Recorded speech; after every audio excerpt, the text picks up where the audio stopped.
리드는 누군가에게 목이 졸려 죽어가고 있었다. 그들은 쓰러진 동료들의 복수를 하려는 그를 비웃었다.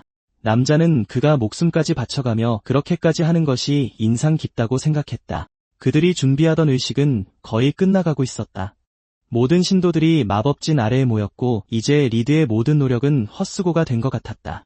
교주는 그들을 막기 위해 그가 지금까지 했던 모든 일에 대해 비꼬듯 위로했다. 그들의 공로도 인정해주겠다 덧붙이자 리드는 분노에 차 이를 갈았다. 교주는 망자의 문을 열 것이라고 선포했다. 축제의 날이니 자비를 베풀어 하루 더 살게 해주겠다고 했다. 리드는 교주가 새로운 세상을 여는 것을 보며 애원했다. 그들이 명계의 문을 열자 리드는 비통한 표정으로 세상을 파괴하는 것에 대해 경고했다. 문이 열리자 다른 세계의 파멸도 함께 열리며 다른 차원의 악마와 괴물들이 풀려났다. 이제 세상의 균형은 무너졌고 평화와 평등을 유지하던 모든 법칙은 변질되었다. 이로써 죽음과 삶의 경계는 흐릿해졌다. 괴물들을 풀어놓은 후 아기의 상자 일당은 문의 힘을 이용해 세상에 새로운 법칙을 세웠다. 부상을 입었지만 리드는 자신을 쫓는 괴물들로부터 도망쳤다. 그중 하나가 그의 손을 물려하자 그는 검을 뽑았다. 하지만 그는 충분히 빠르지 못했고 괴물은 그의 손에 상처를 입혔다. 고통에 움찔거리며 천천히 손을 치료하던 중 갑자기 괴물의 독에 감염되었다. 피를 먹게 하려 했지만 이제는 재생조차 할 수 없었다. 하지만 이것은 지금 당장 생각해야 할 문제가 아니었다. 문은 막 열렸고 그는 그것에 대해 아무것도 할 수 없다고 생각했다. 세상은 무너졌고 다시는 예전으로 돌아갈 수 없을 것이다. 그는 패배감에 무릎을 꿇고 혼자서는 할 수 없었다며 목숨을 바친 모든 동료에게 사과했다. 슬픔에 잠겨있을 때 그는 친구 노른이 자신을 응원하며 그의 인내심을 칭찬하던 때를 회상했다. 그때 그는 무언가를 깨달았다. 이제 세상에 규칙이 없고 마법의 한계가 없으니 모두를 다시 살리는 것이 가능하지 않을까? 그는 그것이 예측 불가능하고 비인간적일 것이라며 자신과 다투었다. 그는 그저 과거로 돌아가 결과를 다시 만들 수 있을지 궁금했다. 효과가 있을지조차 모르는 모든 것을 연구하는 데는 1년이 걸릴 것이다. 그는 자신을 한계까지 몰아붙여 모든 것이 무너지기 전의 순간으로 돌아갈 것이다. 몇 년이 지났지만 리드는 여전히 정답을 찾지 못했다. 그는 좌절하며 또 다른 괴물을 죽였다.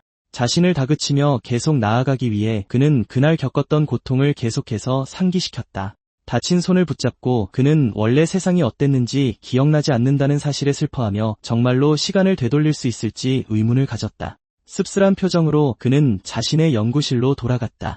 천년 후 리드가 여전히 그의 탑에서 연구하고 있을 때 괴물이 나타나 공격했다. 짜증이 난 그는 반격하여 괴물을 역겹다고 부르며 타오르는 불길에 태워버렸다. 아주 오랫동안 그는 시간을 되돌릴 수 있는 주문을 연구해왔다. 그가 살고 있는 세상에서는 아무런 제약 없이 성공했어야 했다. 사실 100년이 지났고 그는 주문과 마법진을 성공적으로 구축했다. 하지만 그는 그것을 활성화할 수 없었다.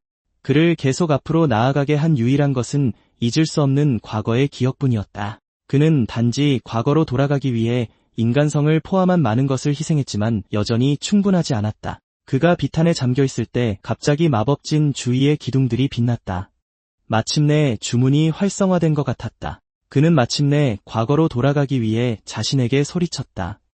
이 모든 세월 동안 그는 아무것도 얻지 못했고 오직 한 가지만을 바랐는데 그것은 마침내 이 고통에서 벗어나는 것이었다. 눈부신 빛이 그를 삼켰고 그는 서서히 분해되었다.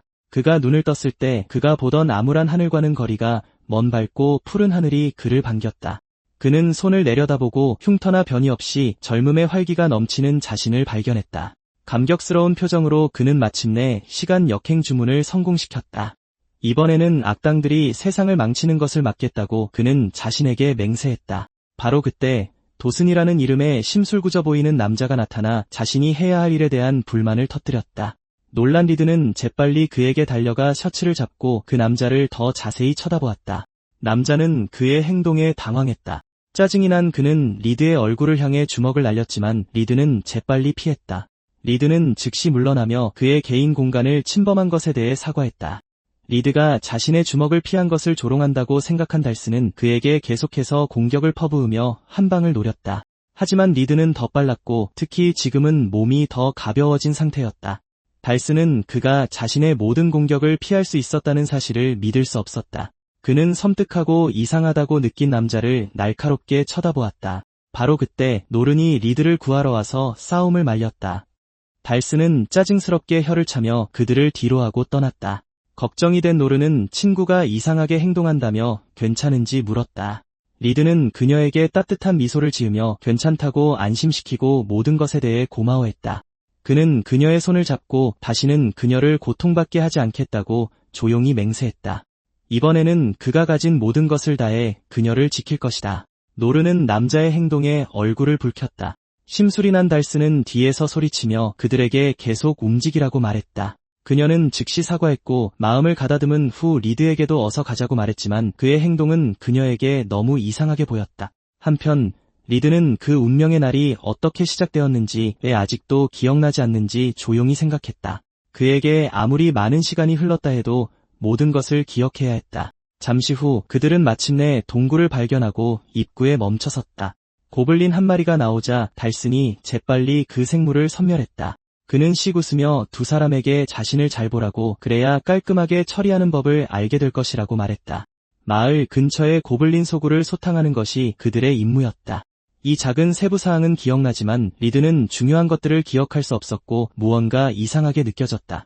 달스는 계속해서 더 많은 고블린을 학살하며 사냥과 전투에서의 자신의 기량을 과시했다. 그는 괴물들이 너무 쉽게 쓰러지는 것을 보고 기분이 좋아져 그들을 약하다고 불렀다. 그러고는 리드를 불러 자신처럼 위대한 사람에게서 배우도록 주의를 기울이라고 말했다. 그가 다시 고블린을 공격하려던 참에 그 자리에서 멈춰섰다. 그의 앞에는 전혀 예상치 못한 괴물 무리가 있었다. 그들의 힘으로는 감당할 수 없는 일이었기 때문에 그들은 심각한 위험에 처했다. 이것이 리드의 기억을 촉발했다. 그때 고블린 킹이 나타나 대규모 진화를 촉발했었다. 과거에 그들은 갑작스러운 공격에서 겨우 살아남아 간신히 마을로 돌아갔었다. 그는 검을 꽉 쥐었다. 비록 천년된 정신을 가졌지만 그의 몸은 이제 예전의 영광을 되찾았고 지금이 그것을 시험해볼 절호의 기회였다.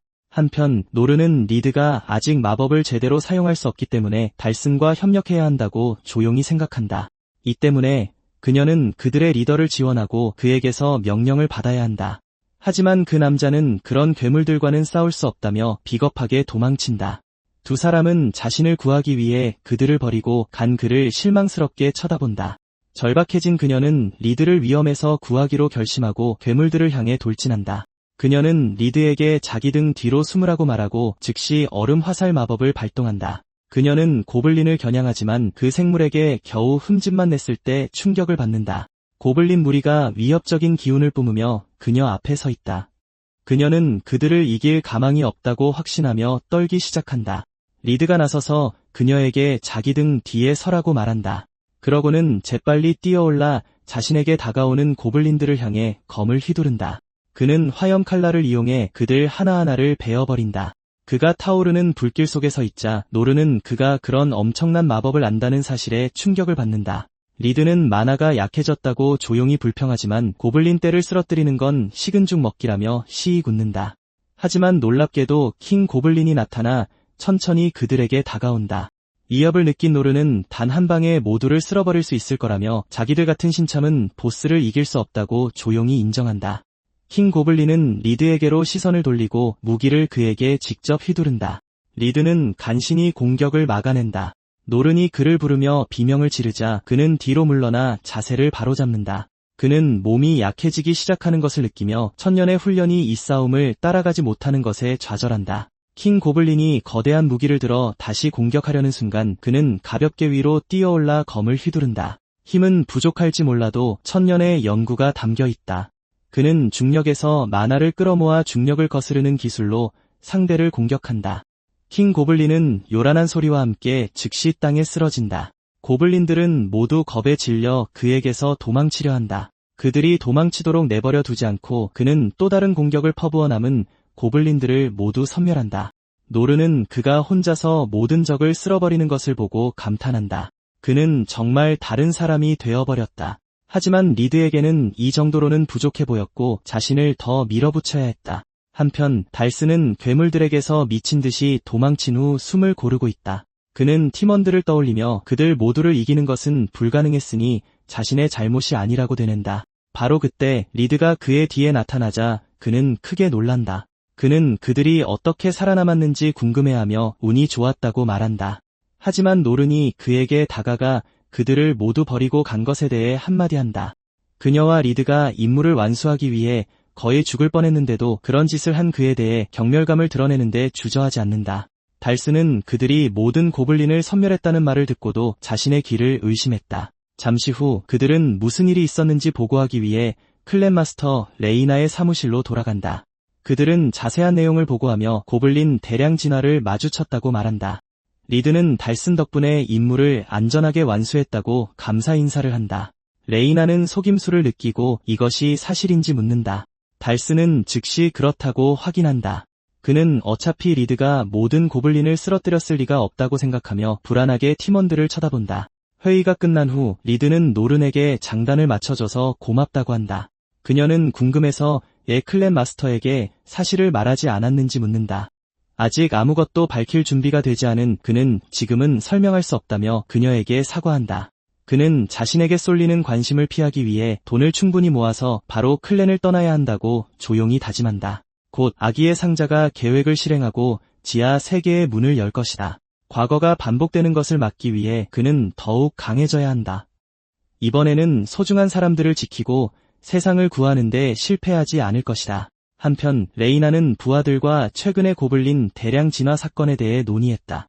부하 중 한 명이 괴물들을 물리친 자는 매우 강력한 마법을 구사하는 유능한 마법사였다고 보고한다. 이로 인해 레이나는 달슨이 무언가를 숨기고 있다고 생각할 수밖에 없었고 리드에 대해서도 생각하게 된다.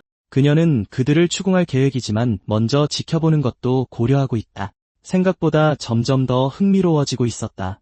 반면에 리드는 게시판에 붙은 퀘스트들을 유심히 보고 있다. 시간이 얼마 없기 때문에 그는 클랜을 떠날 수 있을 만큼 충분한 보상을 주는 퀘스트를 고르고 싶어한다. 하지만 실적이 좋지 않아 이는 힘들어 보인다. 갑자기 한 게시물이 그의 눈길을 끈다. 그때 한 남자가 뒤에서 그에게 말을 걸며 궁금하다면 퀘스트에 참여할 수 있다고 말한다. 그가 돌아보자 자유의 날개 클랜 최강자인 로르도스가 서 있다. 그는 그 남자를 차가운 성격에 능력주의를 옹호하는 사람으로 기억한다. 리드는 모르고 있었지만 그 남자는 레이나가 그를 감시하기 위해 보낸 사람이었다. 레이나는 그에게 리드에 대한 의심을 털어놓았고 확인이 절실히 필요했다.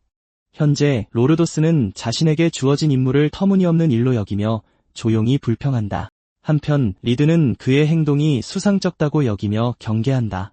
그럼에도 불구하고 그는 보수가 높은 일이 필요했기에 가장 환한 미소를 지으며 팀에 합류하기로 동의한다. 그는 자신을 둘러싼 의심을 느낄 수 있었지만 어차피 오래 머물 계획은 아니었다.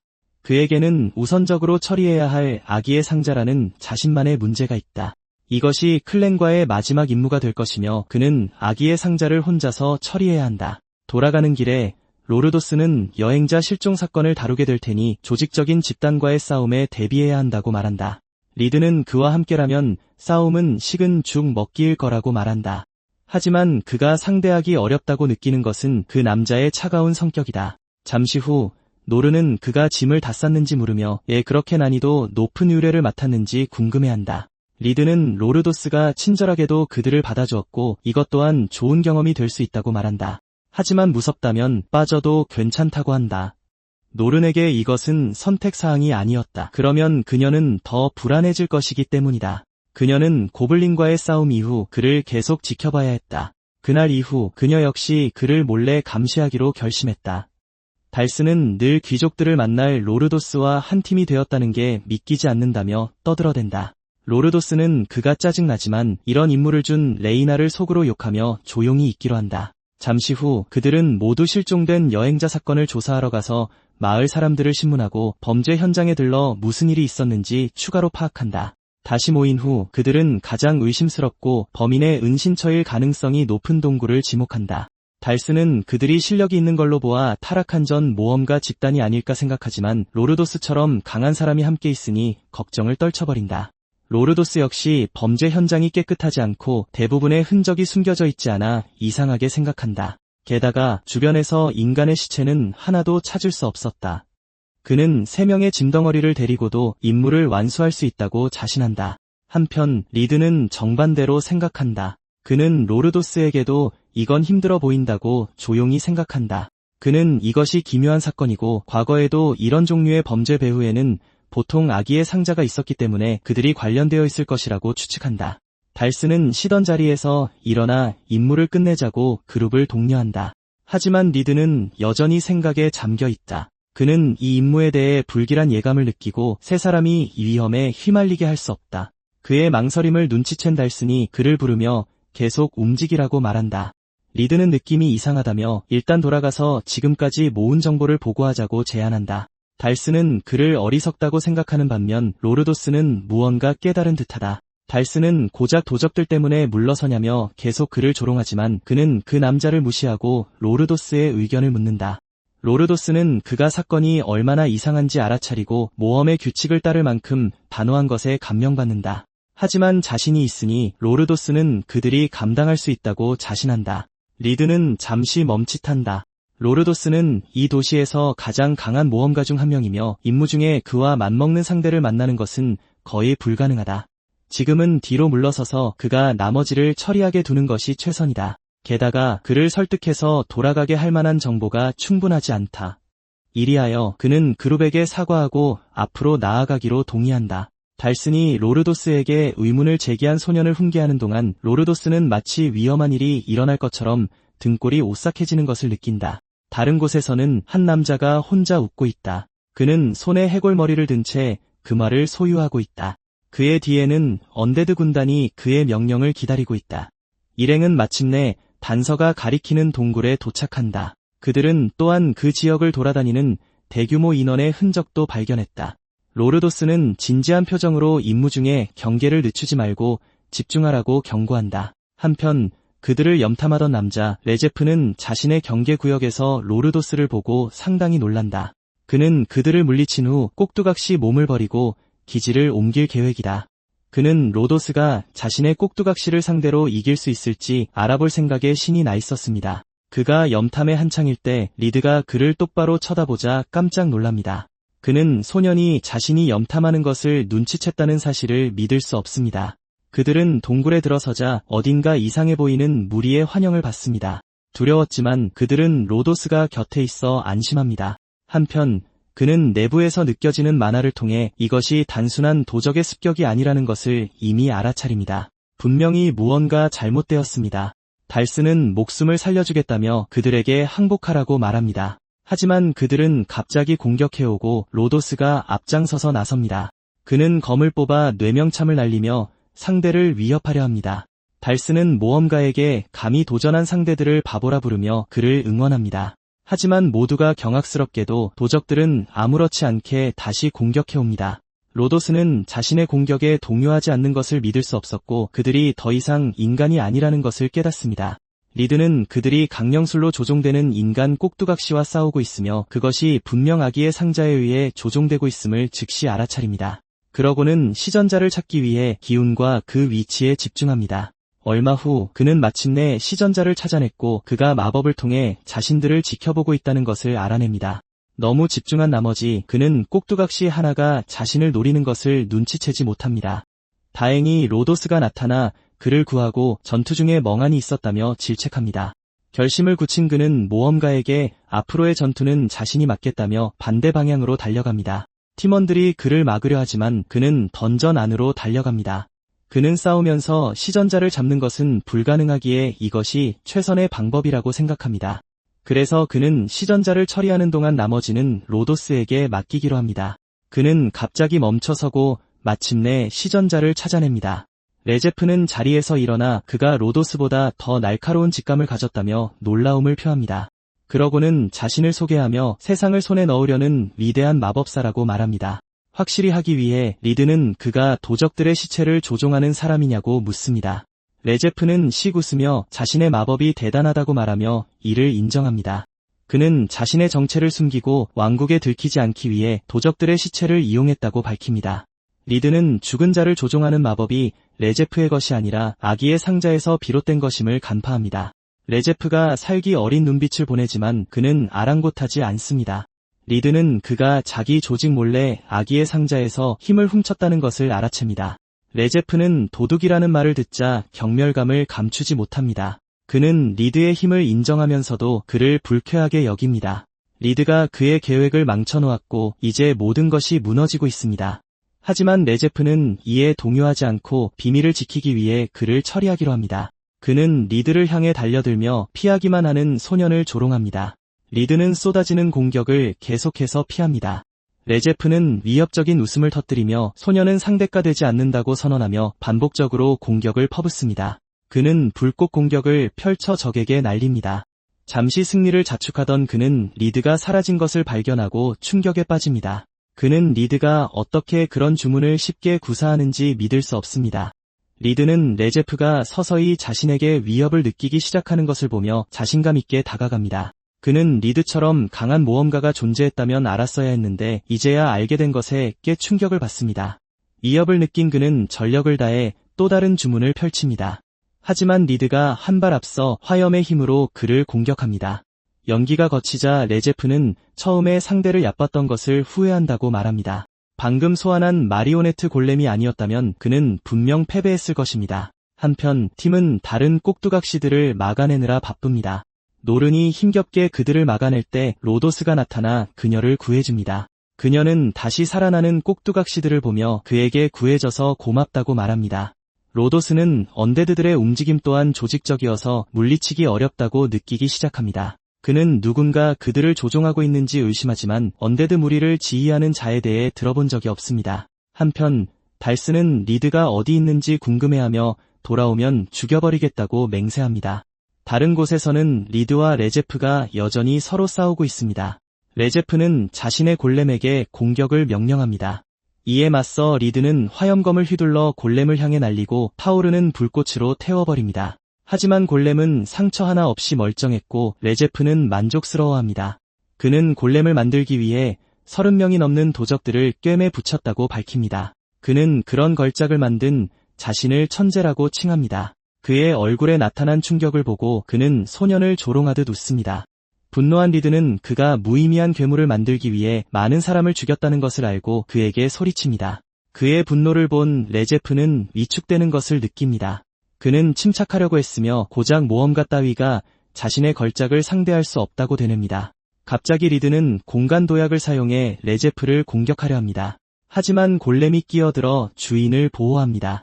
이로써 그는 만화가 바닥나고 있기 때문에 먼저 괴물부터 처리해야 한다는 것을 깨닫습니다. 골렘은 그의 허를 찔러 공격했고 그는 벽에 부딪힙니다. 그가 회복하는 동안 레제프는 골렘에게 상대를 끝장내라고 명령합니다.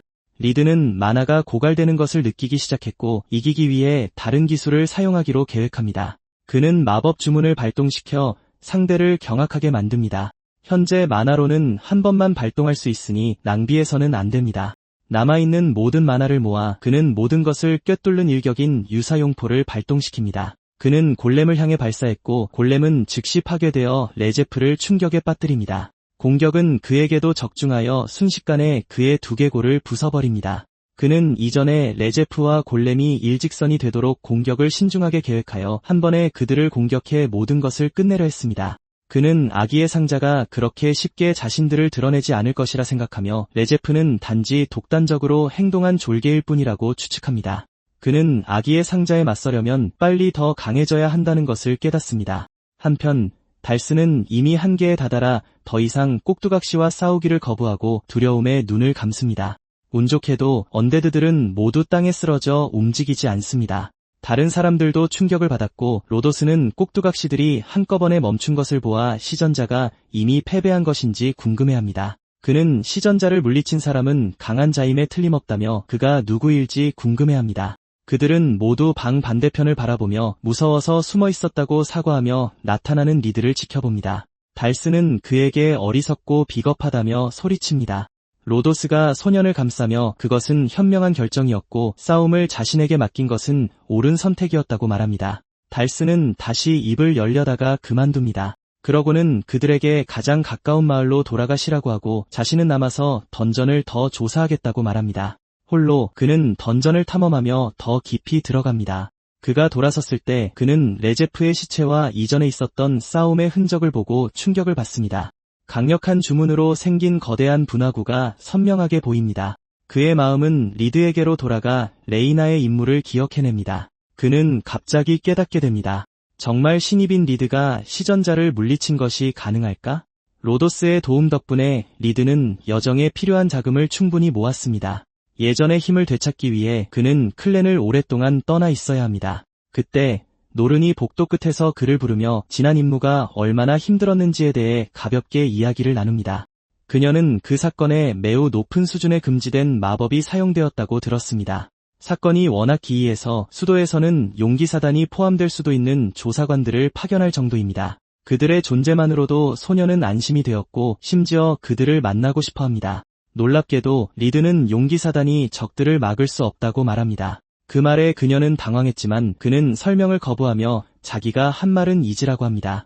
이로써 그의 이상한 행동이 계속 쌓여간다는 걸 조용히 깨닫지만 그 말을 꺼내면 그가 사라져 버릴 것만 같아 두려워 꺼내지 못한다. 불행히도 그녀가 아무 말도 하지 않았음에도 그는 갑자기 잠시 클랜을 떠날 생각이라고 말한다. 그녀가 얼어붙자 그는 말을 이어가며 임박한 재앙이 세상을 덮치기 전에 더 강해져야 한다고 말한다. 지금 그의 방에서 달스는 리드가 갑작스러운 탈퇴를 설명하기 위해 남긴 쪽지를 발견하고 달려간다. 그럼에도 리드는 노른에게 직접 그 소식을 전하고 싶었다. 그녀는 그냥 받아들일 수 없었고 설명을 요구했다. 팔에 안았던 그녀의 시체 느낌을 기억하며 그는 지금은 설명할 수 없다며 사과한다. 그럼에도 불구하고 그는 이번에는 반드시 그녀를 구하겠다고 맹세한다. 이미 혼란스러워하는 그녀를 더욱 혼란스럽게 만든 후 그 젊은이는 창문을 열고 아무 말 없이 뛰어내린다. 공간 도약 기술로 그는 이제 고통의 눈물로 가득 찬 그녀의 바로 눈앞에서 사라진다. 그는 용서를 구하고 이전 생에서 마주했던 파멸로부터 모두를 구하겠다고 맹세할 수밖에 없었다. 어쨌든 그는 바로 이 순간을 위해 천년을 준비했다.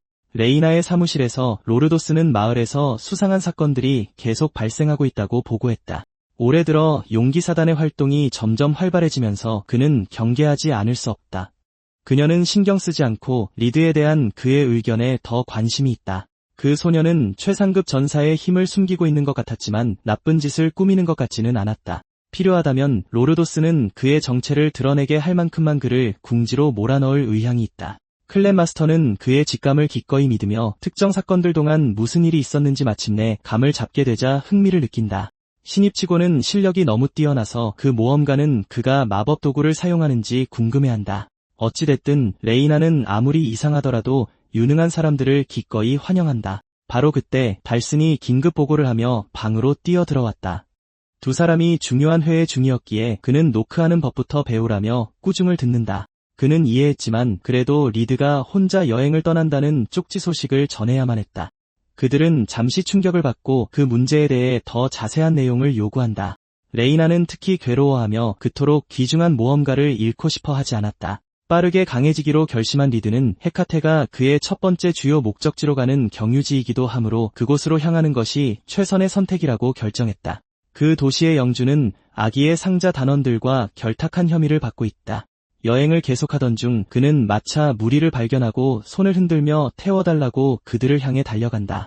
자신을 모험가라고 소개하며 그는 도와줄 수 있다고 간청한다. 허름한 장비를 갖춘 깡마른 소년을 살피며 마부는 그가 클랜에 속해 있는지 묻고 그는 자유의 날개 클랜의 신입이라고 자랑스럽게 대답한다. 그 남자가 대답하기 전에 뒤에서 몇몇 목소리가 들려오며 그가 그냥 약골이라고 말한다. 그러고는 분노의 붉은 황소단이 이미 마차 경호 임무를 맡았다고 말한다. 그를 그냥 보내기 아깝다는 듯 그들은 방금 만난 젊은 모험가에게 살갑게 굴면서까지 수상하게도 그가 여행에 합류하는 것을 허락한다. 리드는 그들을 기억해 보려 하지만 기억이 희미하다. 갑자기 그들과 함께 가는 것에 대해 마음이 바뀌었냐는 질문에 그는 미소를 지으며 돈을 좀 아낄 수 있는 제안을 밝게 수락한다. 순진하고 겁없는 반응에 놀란 제토는 으르렁거리며 어서 마차에 타라고 말한다. 그의 거만한 태도는 그 무뚝뚝한 남자를 당황하게 했지만 속으로는 출발하자마자 마음껏 그를 괴롭힐 작정이었다. 완전히 지친 리드는 여행이 계속되는 동안 낮잠을 잘까 생각한다. 그가 깊게 하품하는 것을 보고 제토는 그 같은 녀석이 헤카테에 혼자 여행하는 이유를 묻는다. 그를 거의 쳐다보지도 않은 채 그는 그런 기밀 정보는 공유할 수 없다고 말한다. 그들은 그런 작은 클랜의 임무가 그리 중요할 리 없다며 그를 비웃는다. 그는 빤히 쳐다보며 생각에 잠겼다. 확실한 증거는 없지만 영주가 이교도와 연루되었을 수 있으니 조사하러 가는 것이다. 그들에게 그렇게 말해봤자 비웃음만 살 것이다. 그러자 크라니 자신들은 왕명에 따라 심상치 않은 저항 세력을 조사 중이라고 말한다. 영주가 사병을 두고 있으면서 외부 클랜을 고용했다는 것은 믿기 어렵다.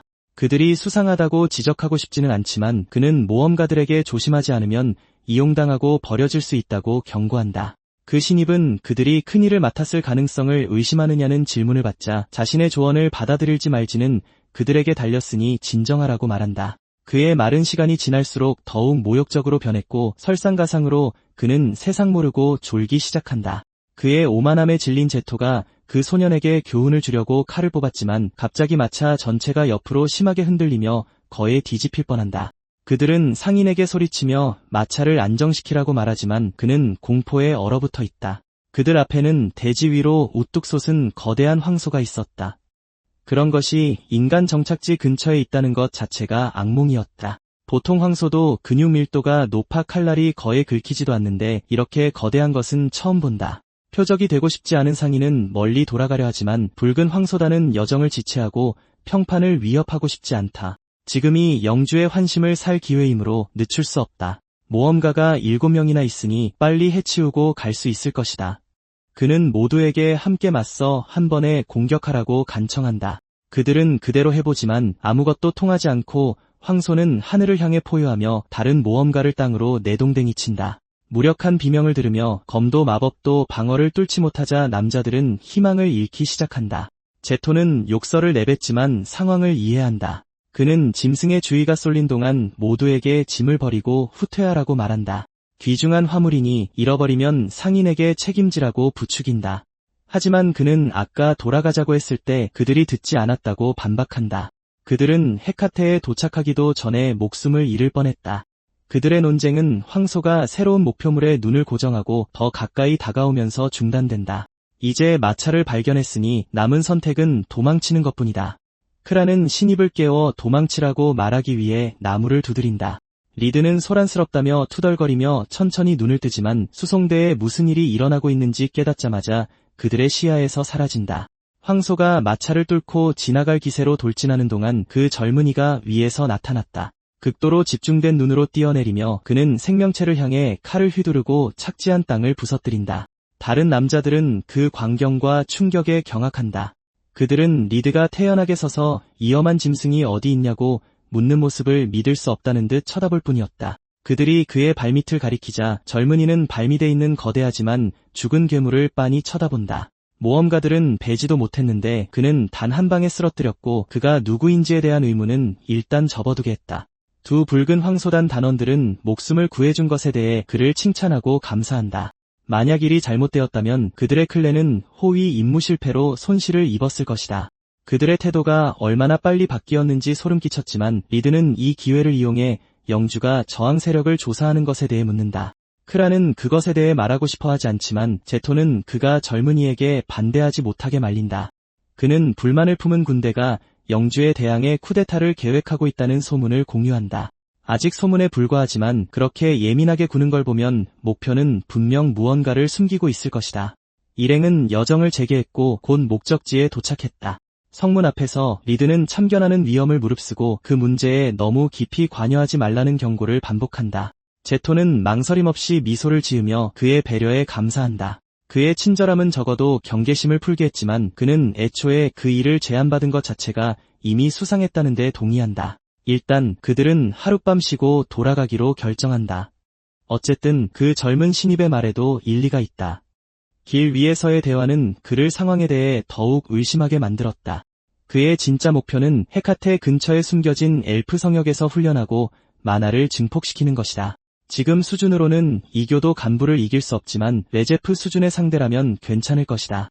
만약 고위 간부의 징후가 보이면 그는 즉시 도망쳐야 한다. 그가 너무 깊이 생각하고 영주의 연루를 단정 짓는 건 아닌지 고민하는 동안 밤은 깊어졌다.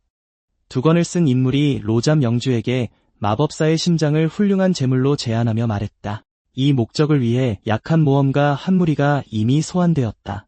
일이 끝나면 그들은 함정을 발동시켜 희생자들을 지배자에게 전달할 것이다. 그는 특히 용기사단의 존재에 대해 들은 후 그들에게 얼마나 많이 투자했는지 회상하며 자신을 진정시키려 했었다. 여러 실험 대상까지 제공했음에도 그는 지금 자신을 버리지 말라고 그들에게 경고한다. 그 남자는 용기사를 속이는 것은 자신에게 식은 죽 먹기이므로 바로 이 때문에 왔다고 안심시킨다. 아기의 상자 고위 간부인 자신 갈리우스가 가진 모든 것으로 그를 보호할 것이다. 헤카테를 잠깐 둘러보니 그곳이 얼마나 암울한지 금방 알 수 있다. 리드는 어떤 노인이 끌려갔다는 사람들의 수군거림을 엿듣게 된다. 세금에 대해 불평하다가 이웃에게 밀고 당했다는 것이다. 분위기 파악을 못한 이방인은 영주에 대한 나쁜 소문을 들은 적 없냐고 솔직하게 묻지만 그들은 영주가 주민들에게 친절할 뿐이라며 조심스럽게 웃어넘긴다. 그러다 한 명이 슬쩍 다가와 긁어 부스럼 만들지 말라고 경고한다. 여행자냐는 질문에 리드는 자신이 이 도시의 현 상황을 얼마나 모르고 무지했는지 깨닫는다. 결국 그는 영주에 대해 더 알아내기 위해 무슨 짓이든 하려는 듯 사람들을 괴롭히고 억지로 말하게 만든다. 5번째 주민이 그의 소나기에서 겨우 벗어나자 그들이 대답하지 않을 것이 분명해졌고 그는 부하 한 명을 납치해야 하나 고민한다. 불행히도 그랬다간 이목을 끌 수 있는데 지금 그가 가장 원치 않는 일이다. 이 도시에서 누가 기꺼이 영주의 악행에 대해 말해줄까? 바로 그때 근처에서 소란스러운 소리가 들려온다. 한 소녀가 길 건너편으로 내동댕이 쳐진다. 거짓말을 퍼뜨린 장본인으로 몰린 소녀의 몸이 떨리고 있었다. 주변 사람들은 그것이 잘못된 일임을 알면서도 다음 희생자가 될까 두려워 지켜볼 수밖에 없었다. 에리카는 로잠 영주를 비방하고 거짓 이야기로 시민들의 공포를 조장한 혐의를 받고 있다. 우는 아이가 머리채를 잡혀 끌려나와 말을 하라는 말을 듣자 병사들은 이제야 제 상황을 깨달았냐며 비웃는다. 빌고 엎드리면 용서받을 수도 있을 거라고. 하지만 소녀는 얼마 전에 있었던 일을 떠올린다. 아버지는 이웃들에게 도움을 청했지만 모두 영주를 두려워하는 친구들에게 외면당했다. 그가 서 있는 것을 보고 아이가 다가가자 아버지는 너무 시끄럽게 해서 깨웠다며 미안해했다. 소동은 엄마에 관한 것이었다. 아버지는 영주가 엄마의 실종 배후에 있다고 믿었고 그 진실을 알아내야만 했다. 그곳의 모든 사람들은 그에게 그만두고 조사를 멈추고 넘어가라고 계속 말했다. 그는 그럴 수 없었다. 딸에게 사과하며 그는 다시 침대로 돌아가라고 말하고 딸을 꼭 껴안아 주었다. 얼마 지나지 않아 강 위로 익숙한 시신이 떠올랐다. 구경하러 군중이 모였고 어린 에리카는 불려가 아버지의 시신이 물에서 인양되었다는 말을 들었다. 위르겐 대장이 참을 수 없는 악취의 인상을 찌푸리는 동안 작은 소녀의 눈은 충격과 불신으로 커졌다. 그녀는 자신에게 말해준 남자에게 아빠가 로잠에게 살해당했냐고 솔직하게 물었다. 그는 즉시 창백해져서 비 때문에 일어난 끔찍한 사고일 뿐이라고 거짓말했지만 소녀는 무슨 일이 일어났는지 이해한 것이 분명했다. 더는 아무것도 할 수 없었던 남자는 안타까운 표정으로 자리를 피하며 제 한 몸 건사했다. 선술집에서 다른 주민들은 다음엔 저 아이가 죽을 것을 알기에 더는 참을 수 없었다. 불행히도 무슨 짓을 하든 그 아이가 죽은 직후 자신들도 죽게 될 것이다. 부모님이 돌아가셨을 때와 똑같았다. 어른들은 모두 진실을 알지만 침묵 속에 숨어 있다. 이제 그들은 안전한 곳에서 지켜보며 서 있을 뿐이다.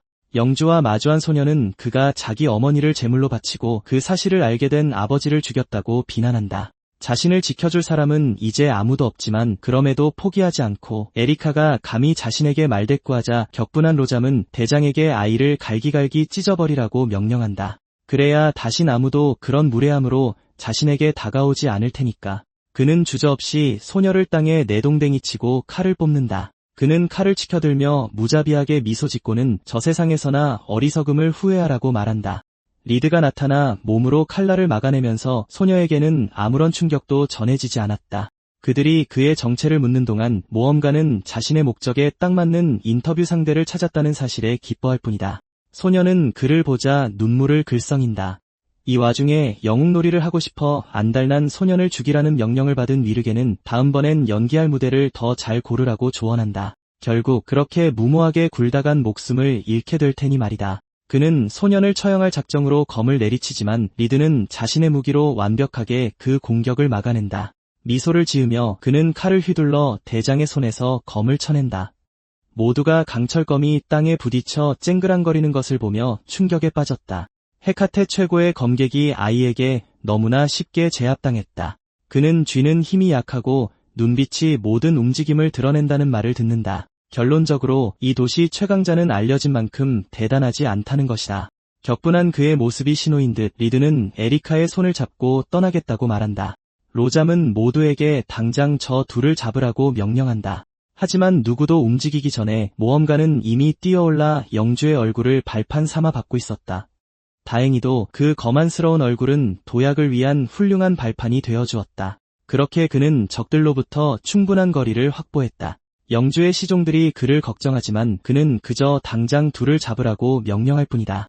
누구든 저 젊은 놈을 산채로 데려오는 자에게는 후한상을 내릴 것이다. 창피함에 그는 그들의 처벌을 구경거리로 만들겠다고 맹세한다.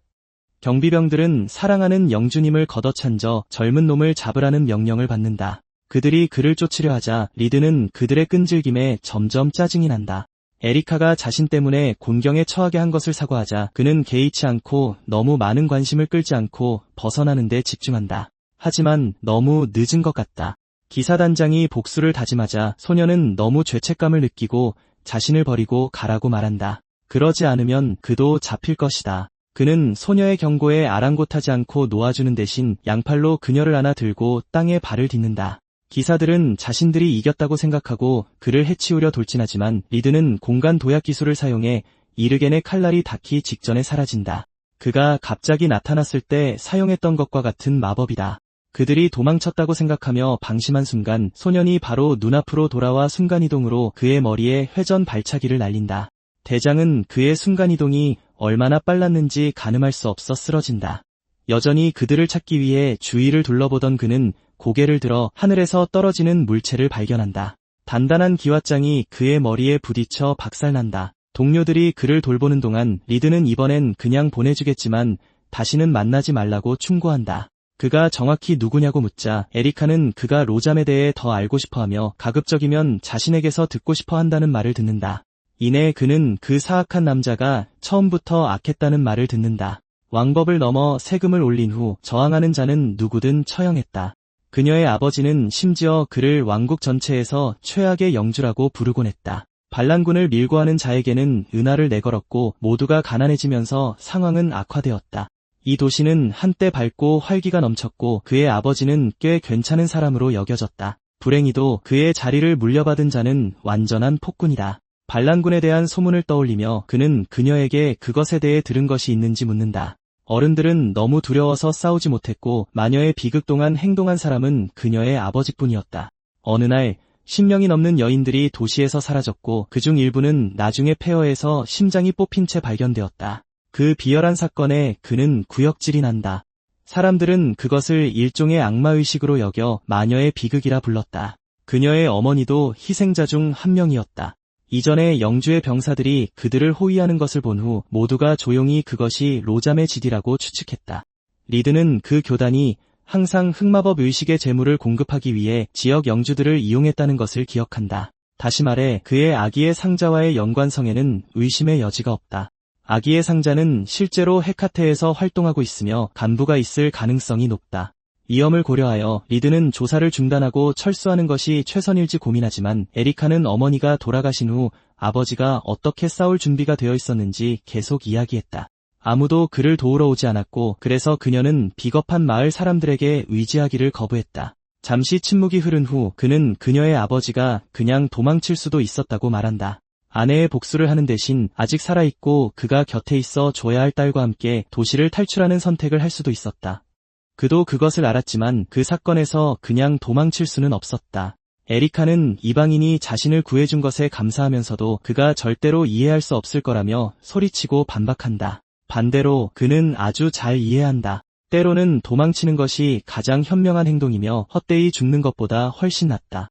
사실 그는 노른이 도망치라고 말했던 것을 아직도 기억하지만 그녀가 멀리 가서 행복을 찾으라고 말하는 동안에도 그는 계속해서 그녀를 품에 안고 있었다.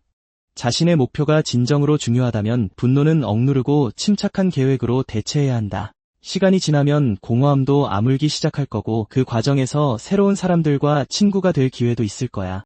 영혼과 시간을 거치면서 오래되고 고통스러운 감정들은 사라질지도 몰라. 그럼에도 불구하고 아무리 시간이 흘러도 잊고 싶지 않다는 걸 깨닫는다면 자신만의 방식으로 싸워나갈 수 있어. 생각하고 느끼고 꿈꾸는 것은 결국 자유니까. 에리카는 아직 정답을 찾기엔 너무 어려. 그럼에도 그녀는 항의하며 시도해보고 싶어하고 그는 걱정할 필요 없다고 그녀를 안심시킨다. 그는 로잠을 박살내고 자신들의 맨손으로 시작했던 일을 끝낼 것이다. 첫 희망의 빗줄기에 어린 소녀는 눈물을 흘리고 더 이상 혼자 억누르던 감정을 참지 못한다. 하지만 지금 싸우는 건 무모한 짓이고 시간을 뒤트는 거대한 마법이 필요할 것이다. 깊은 밤 영주의 성입구 바로 앞에 마차 한 대가 멈춰섰다.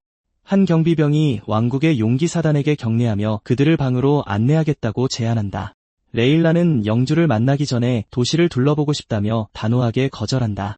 남자는 자신들의 지루한 빈민가가 그녀를 즐겁게 해주진 못할 거라며 웃지만 날카로운 눈초리 한 번에 그의 태도는 돌변한다. 마치 보고하듯 그는 리드의 수배서를 보여주며 그를 지금 당장 대혼란을 일으키는 범죄자로 낙인찍고 이 비열한 남자에 대해 손님에게 경고한다. 그는 대장이 갑자기 검을 뽑아 그에게 휘두르자 얼어붙을 수밖에 없었고 그의 손가락에 들린 종이는 완전히 파괴된다. 그녀는 그가 자신들을 알기나 하냐고 묻는다.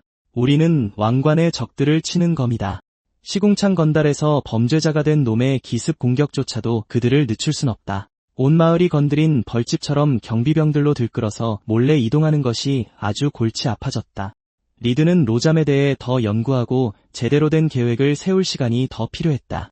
에리카는 조용히 그를 부르며 적들로부터 숨을 수 있을 만한 장소를 안다고 말했다. 두 사람은 낡고 버려진 교회에 도착했다. 그곳에서 한 노인이 아이를 구해주고 사악한 영주에게 맞서준 것에 대해 그에게 감사했다.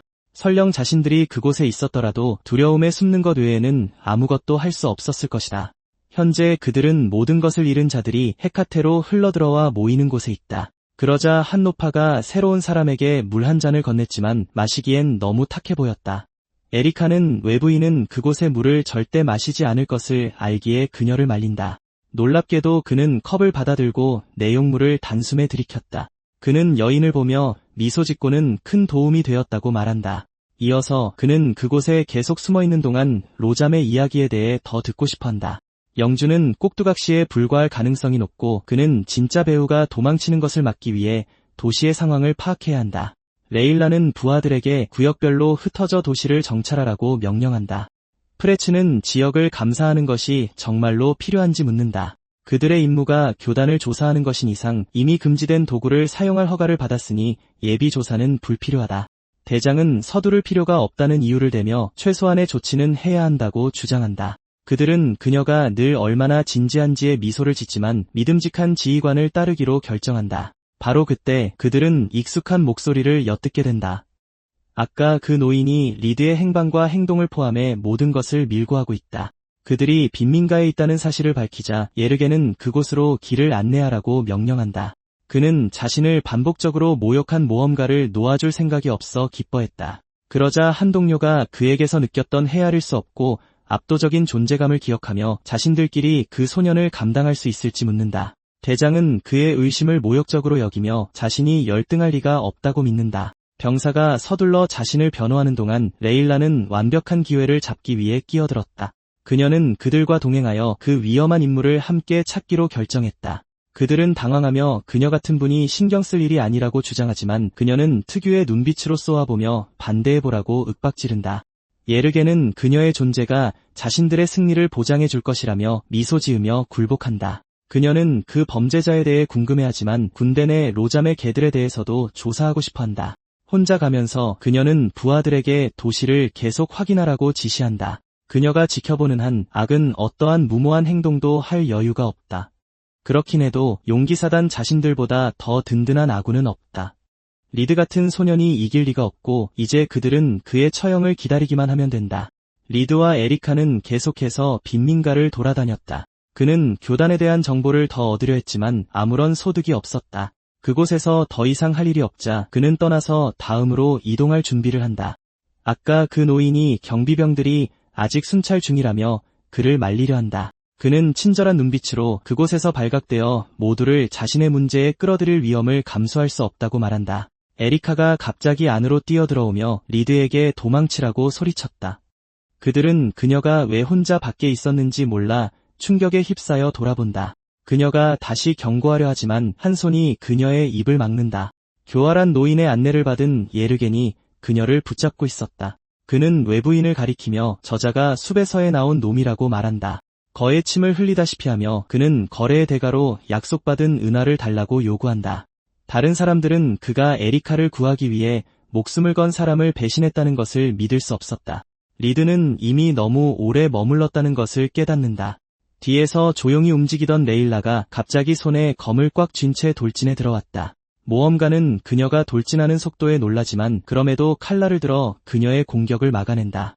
그녀는 평범한 모험가가 어떻게 자신의 공격을 막았는지 궁금해하며 그를 비웃는다. 자세히 살펴본 후에야 그는 그녀의 검자루에 있는 왕의 문장을 보게 된다. 용기사단이 여기에? 현재의 신체 능력으로는 그들은 그냥 가볍게 떨쳐낼 수 있는 상대가 아니다. 대장은 그를 생각 없는 살인자라고 생각했지만 그는 예상보다 더 숙련된 것 같다. 상황을 설명하는 것은 무의미하고 시간 낭비일 테지만 그냥 순간이동해서 사람들을 두고 떠날 수도 없다. 기사단은 자비를 보이지 않으니 그 또한 그들을 상대로 봐줘서는 안 된다는 의미다. 결국 예르겐의 소나기에 있는 에리카를 구해야만 한다. 천년에 걸쳐 검술의 경지를 터득했지만 그의 몸은 전혀 강하지 않았다. 그가 쳐다보는 동안 레일라는 평소보다 조금 더 진지해지기로 결심했다. 그녀가 자신의 특기인 정련을 사용하자 강력한 에너지가 그녀의 몸과 검 전체에 흐르기 시작했다. 대부분은 그 기사가 휘두르는 힘에 경외감을 느꼈다. 꽤 골치 아파졌군. 바로 여기서 처리하는 게 최선이겠다. 리드 앞에 서 있는 전사는 자신의 몸 안에 만화를 제어하고 활성화할 수 있는 진정한 전투의 달인이었다. 이 두 가지 기술은 용기사단에 의해 신성기에로 체계화되었다. 이를 완성한 레일라는 무시무시한 속도로 그에게 돌진했다. 그는 머리를 노린 공격을 간신히 피하며 현재 상태로는 그녀의 공격을 막을 수 없다는 것을 깨닫는다. 이제 유일한 선택지는 계속 피하는 것뿐이다. 그래서 그는 자신이 베이지 않도록 최선을 다한다. 기회를 포착하고 그는 위에서 반격하기까지 한다. 그녀가 공격을 막는 동안 그는 이어서 그녀의 팔에 발차기를 날린다. 에리카가 걱정되어 큰 소리로 그를 부르자 예르겐이 그녀를 조용히 시키려 재빨리 입을 막는다. 그는 그녀를 비웃으며 그녀의 친구는 신성 용기사의 상대가 되지 않는다고 말한다. 그렇긴 해도 다른 경비병 한 명은 무언가 이상하다는 것을 눈치챘다. 치열한 전투에 휘말린 두 사람에게서 눈을 떼지 못하는 동안 마치 리드가 대장의 모든 움직임을 읽고 있는 것 같았다. 자신의 말을 증명이라도 하듯 모험가는 또 다른 공격을 완벽하게 피한다. 그들은 그가 어떻게 그녀 같은 사람을 상대로 버티고 있는지 이해하지 못했다. 그녀가 정말 왕국 최강의 전사인지 의심하며 예르겐은 이성을 잃고 그녀에게 빨리 그 범죄자를 죽이라고 소리친다. 군 장교 앞에서 에리카를 너무 거칠게 다룰 수 없으니 그녀를 인질로 잡는 것이 그의 마지막 수단이다. 레일라는 상대가 속도와 힘은 부족하지만 믿을 수 없을 정도로 실전에 단련되어 있음을 인정한다. 불행히도 그의 독학 기술은 그녀의 순수한 힘과 세련됨에 미치지 못한다.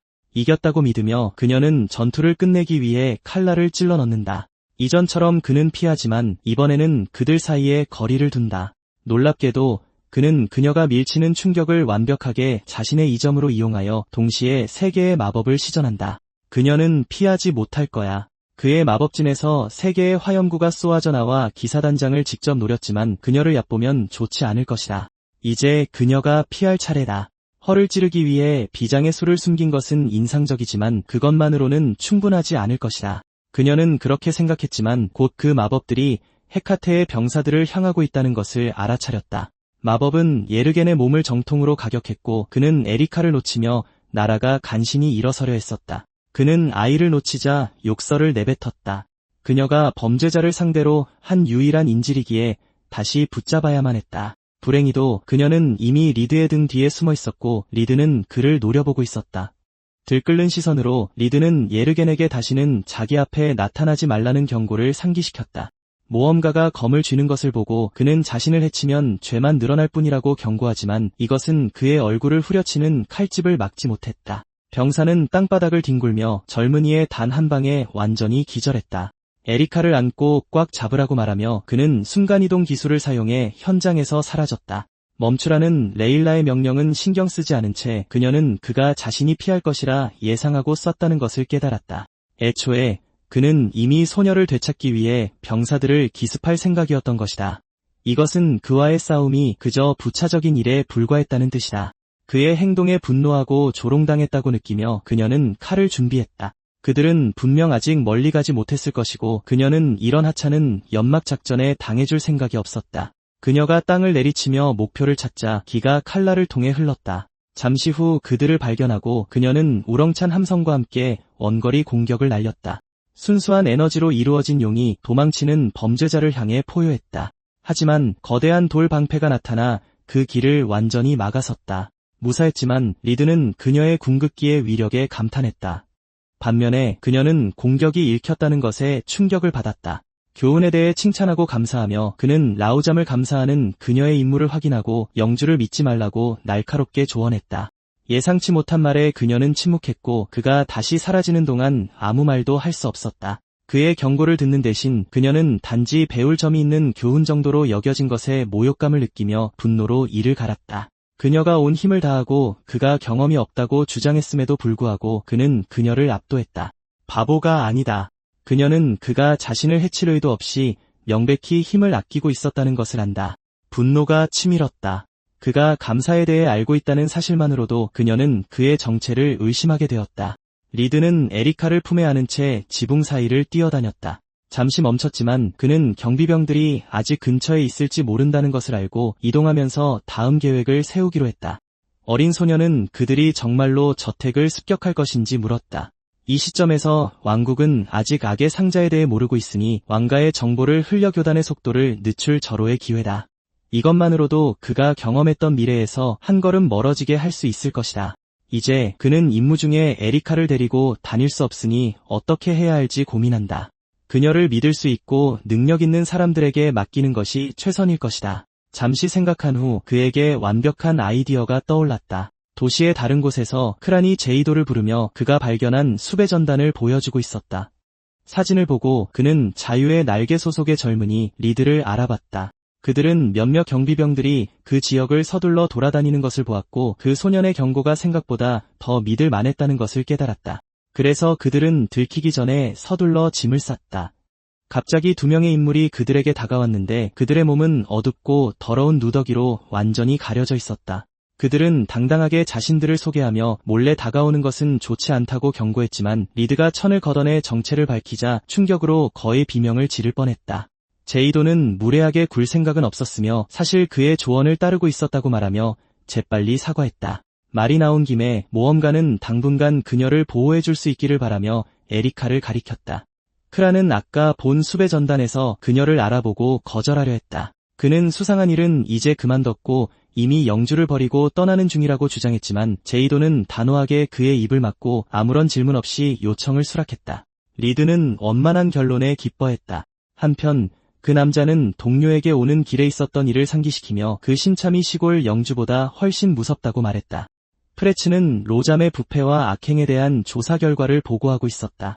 그렇긴 해도 부패한 영주들은 드물지 않으며 그 일에 간섭하는 것이 정확히 그들의 임무는 아니다. 레일라가 그의 사병들과 함께 있었던 것을 떠올리며 그는 기사단장에게 어떻게 됐는지 물었다. 리드와의 전투 기억은 그녀의 마음속에 아직 생생했다. 자존심 때문에 그녀는 유용한 정보를 찾지 못했다고 주장했다. 동료는 기뻐했지만 그녀는 여전히 일개 폭력배에게 한 수 아래였다는 것을 부정하고 있었다. 조용히 분노를 끓이며 그녀는 조만간 반드시 빚을 갚겠다고 맹세했다. 레오가 목적지에 도착하자 수다를 떨던 프레츠를 멈추게 했다. 영주의 저택에서 라잠은 얼굴에 큰 미소를 띠고 그들을 환영했다. 그는 멀리까지 와줘서 고맙다며 일 때문에 피곤할 것이라고 말했다. 레일라에게는 그의 걱정과 예의가 쓸모없었다. 서신에서 언급했듯이 그들은 오로지 마법교단을 조사하기 위해 그곳에 있다. 왕가는 결국 그런 중요한 문제들을 심각하게 받아들인다. 금지된 유물을 사용할 허가를 받았다고 말하며 그는 조사받는 자의 거짓을 폭로하는 진실의 저울을 드러냈다. 영주는 그 위험한 도구를 쳐다보았다. 진실의 저울은 왕궁의 유물이다. 그 힘은 나라를 파멸로 이끌 수 있기에 그 사용은 엄격히 규제된다. 첫째, 사용은 왕국의 생존에 필수적인 신문에만 허용된다. 둘째, 신문의 문구는 왕실 마법사들이 결정해야 한다. 셋째, 신문 받는 자는 신문 중에 어떠한 거짓도 말해서는 안 된다. 넷째이자 마지막으로 이 조항들 중 하나라도 위반하면 사형에 처한다. 이것이 진실의 저울 사용을 규율하는 법이다. 그들이 가져온 힘을 고려할 때 로잠은 그들이 정말로 자신을 그런 악행으로 의심하는지 궁금해했다. 프레츠는 기분 나쁘게 생각하지 말라며 교단이 가져온 위협을 강조했다. 그들에 대한 정보가 너무 적기 때문에 유물을 사용할 수밖에 없다. 무심코 자리에 앉으며 영주는 이것이 오히려 자신에게 안도감을 준다고 말했다. 레일라는 그가 숨기고 싶은 어두운 비밀이 많다고 확신하지만 법에 따르면 저울은 교단과 관련된 문제에만 사용될 것이다. 그는 용기사단의 배려에 매우 감사하다고 말하지만 기사단장은 그것이 예의가 아니라 자신을 제어하는 짓이라고 강조했다. 로잠은 목걸이를 만지작거리며 침묵했지만 그들이 실제로 제한된 유물을 가져온 것에 대한 놀라움을 숨겼다. 갈리우스가 예측했듯이 그 교단원은 기사들을 만날 때 펜던트를 착용하라고 그에게 말했다. 그들의 첩자에 따르면 기사들은 조사에 거의 진전을 보이지 못했다. 만약 그들이 그를 신문하러 온다면 분명 금지된 물건에 의존할 것이다. 다행히도 그들의 마법 기술은 교단의 수준에 훨씬 못 미친다. 목걸이는 그를 모든 마법적 간섭으로부터 보호해 줄 것이다. 이것으로 그는 세상에 두려움 없이 진실의 저울을 자신 있게 마주할 수 있다. 라잠은 신문을 거부할 수 있지만 그 이유를 왕가에 설명해야 할 것이라고 들었다. 프레츠가 시작 허가를 요청하자 영주는 문제없다며 거만하게 수락했다. 어쨌든 그는 그들에게 숨길 것이 아무것도 없다. 이 모든 일이 일어나는 동안 리드는 마법 감시 주문으로 은밀히 지켜보고 있었다. 그는 뭔가 수상한 일이 벌어지고 있다고 확신했다. 그럼에도 불구하고 계획대로 신문의식을 진행할 시간이었다. 로잠은 펜던트가 어리숙한 기사들을 속일 것이라고 굳게 믿었다. 만약 저울이 끝까지 균형을 유지한다면 그는 무죄로 선언될 것이다. 그들은 단 3개의 질문만 할 수 있다. 모든 것이 준비되자 레일라는 그에게 악의 상자라는 이름을 들어본 적이 있는지 묻는 것으로 시작했다. 영주는 생각하는 척했지만 아니라고 말했다. 그들의 시선은 저울로 향했고 저울은 어째서인지 완전히 균형을 유지하고 있었다. 리드는 당황했다. 그가 교단에 대해 모를 리가 없었기 때문이다. 용기사단에게 재앙의 상자에 대해 알리면 왕국에 경고할 수 있겠지. 동맹 영주가 성기사에게 당하면 협력자들은 자취를 감출 것이다. 놓칠 수 없는 기회였기에 젊은이는 그 속임수를 폭로하기로 맹세했다. 로잠이 중범죄자로 낙인 찍히면 그를 뒤에서 봐주는 마법사도 곧 모습을 드러낼 것이다. 자세히 보니 리드는 영주가 내내 목걸이를 만지작거리고 있다는 것을 알아차렸다. 그는 심호흡을 하고 눈에 마법을 걸어 만화의 흐름을 감지할 수 있게 했다. 레일라는 계속해서 그가 마법 교단이나 유사한 조직과 접촉한 적이 있는지 물었다. 질문이 던져지자 저울이 반응했지만 로잠이 그런 일을 겪은 적이 없다고 거짓말을 하자마자 그의 목걸이에서 상반되는 만화의 파동이 방출되었다. 이것은 저울의 힘을 완전히 무효화하고 제대로 작동하지 못하게 만들었다. 리드는 펜던트가 아티팩트의 발동을 어떻게 방해하는지 똑똑히 보았다. 결국 그들은 완벽하게 대응당했다. 하지만 어떻게? 왕가 내에 이미 스파이가 있는 게 틀림없다. 프레츠가 무심코 말을 꺼냈다가 신문 중에 끼어들었다고 꾸지람을 들었다. 로잠의 운명이 단 하나의 결과에 달려있기에 한 번의 실수는 기사단 역시 처형당할 수 있어 과정에 전혀 손을 댈 위험을 감수할 수 없었다. 이제 마지막 질문을 할 시간이었다. 갑자기 모든 것을 가르는 목소리가 들려와 그들에게 기다리라고 말했다. 모두가 예상치 못한 방해에 놀랐다.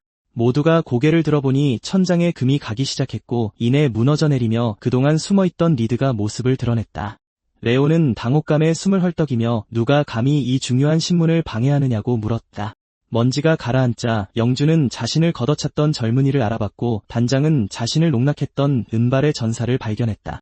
로잠은 그들에게 즉시 침입자를 잡으라고 명령했다. 기사들에게 눈 하나 깜짝하지 않고 리드는 주문을 외워 작은 만화 구체를 만들어냈다. 그가 그것을 앞으로 튕기자 다른 사람들은 혼란스러워했고 구체가 스스로 움직이며 앞에 모든 것을 피하고 포획 시도를 모두 회피하자 더욱 그러했다.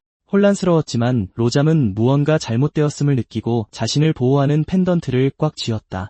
하지만 만화가 깃든 물체에 반응하는 그 마법은 그의 손가락 사이 틈을 튕겨나가 목걸이를 부서뜨렸고 이는 소용없는 지림이 증명되었다. 영주는 공격을 받고 바닥에 쓰러졌고 기사들은 최악의 순간에 벌어진 공격에 불평할 수밖에 없었다. 그들은 침입자가 다른 짓을 하기 전에 죽이라고 거듭 명령했다. 그들이 그러기 전에 리드는 항복의 의미로 두 팔을 들고 신문을 계속하라고 말했다. 어쨌든 전체 과정의 중간에 멈추는 것은 번거로운 일일 테니까.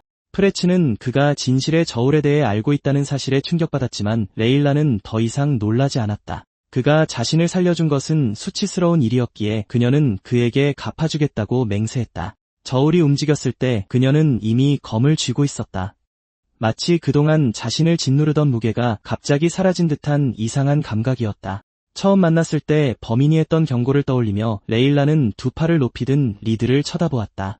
젊은이가 왜 신문을 방해했는지 아직 불분명하기에 프레츠는 마지막 질문을 생략하고 대신 모험가를 붙잡고 싶어 했다. 하지만 그의 단장은 신문이 계획대로 진행될 것이니 그를 주시하라고 말했다. 그녀의 부하들은 놀랐지만 이제 거짓말을 감출 것이 아무것도 없어진 영주를 덮친 공포에 비하면 아무것도 아니었다. 로잠은 그들의 무능함 때문에 죽을 뻔했다며 협조를 거부하고 그들에게 등을 돌렸다. 마음속 깊은 곳에서는 펜던트 없이는 계속할 수 없다는 것을 알고 있었다. 영주는 목소리를 높여 침입자를 당장 잡으라고 말했지만 레일라는 빨리 끝낼 수 있다며 그를 설득했다. 그가 단 하나의 질문에만 대답하면 된다며 그녀는 그가 어떤 종류의 마법 교단과 협력했는지 물었다. 다시 대답을 거부하며 그는 헛소리를 짓거린다며 모두를 저주했지만 그녀는 질문을 피하려는 그의 시끄럽고 한심한 시도에 굴복하지 않았다. 그는 자신을 마법으로 공격한 젊은이를 죽이라고 명령하고 레일라는 그에게 대답하라고 말했다. 마침내 그는 자신이 재앙의 상자에 대해 어떻게 알겠냐고 반문했다. 그의 말은 이미 뱉어졌다. 자신의 실수를 깨닫고 그는 너무 늦게 입을 막았다. 저울은 이미 활성화되고 있었고 한쪽이 즉시 기울어지며 그의 거짓말의 무게를 드러냈다. 모두가 그의 죄뿐만 아니라 재앙의 상자가 결국 사실이라는 계시에 충격을 받았다.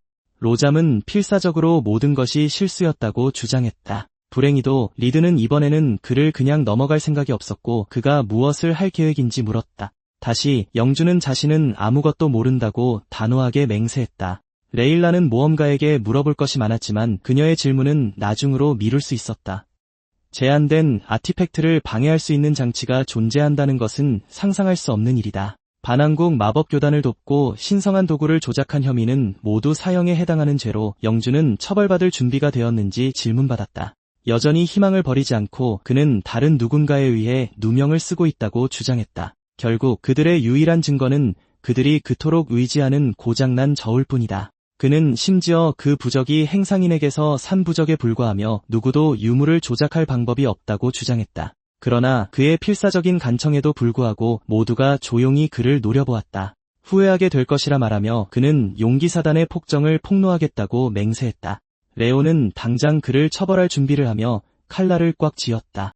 그는 그가 교단과의 유일한 단서이자 연결고리이므로 대상을 살려두라는 말을 들었다. 리드는 영주가 궁지에 몰리는 것을 지켜보았다.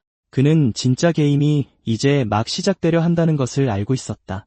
이 순간부터 그들의 조직이 그렇게 쉽게 비밀을 포기할 리 없으므로 그들은 곧 움직일 것이다. 예상대로 낯선 목소리가 들리고 로잠 뒤에 거대한 마법진이 나타났다.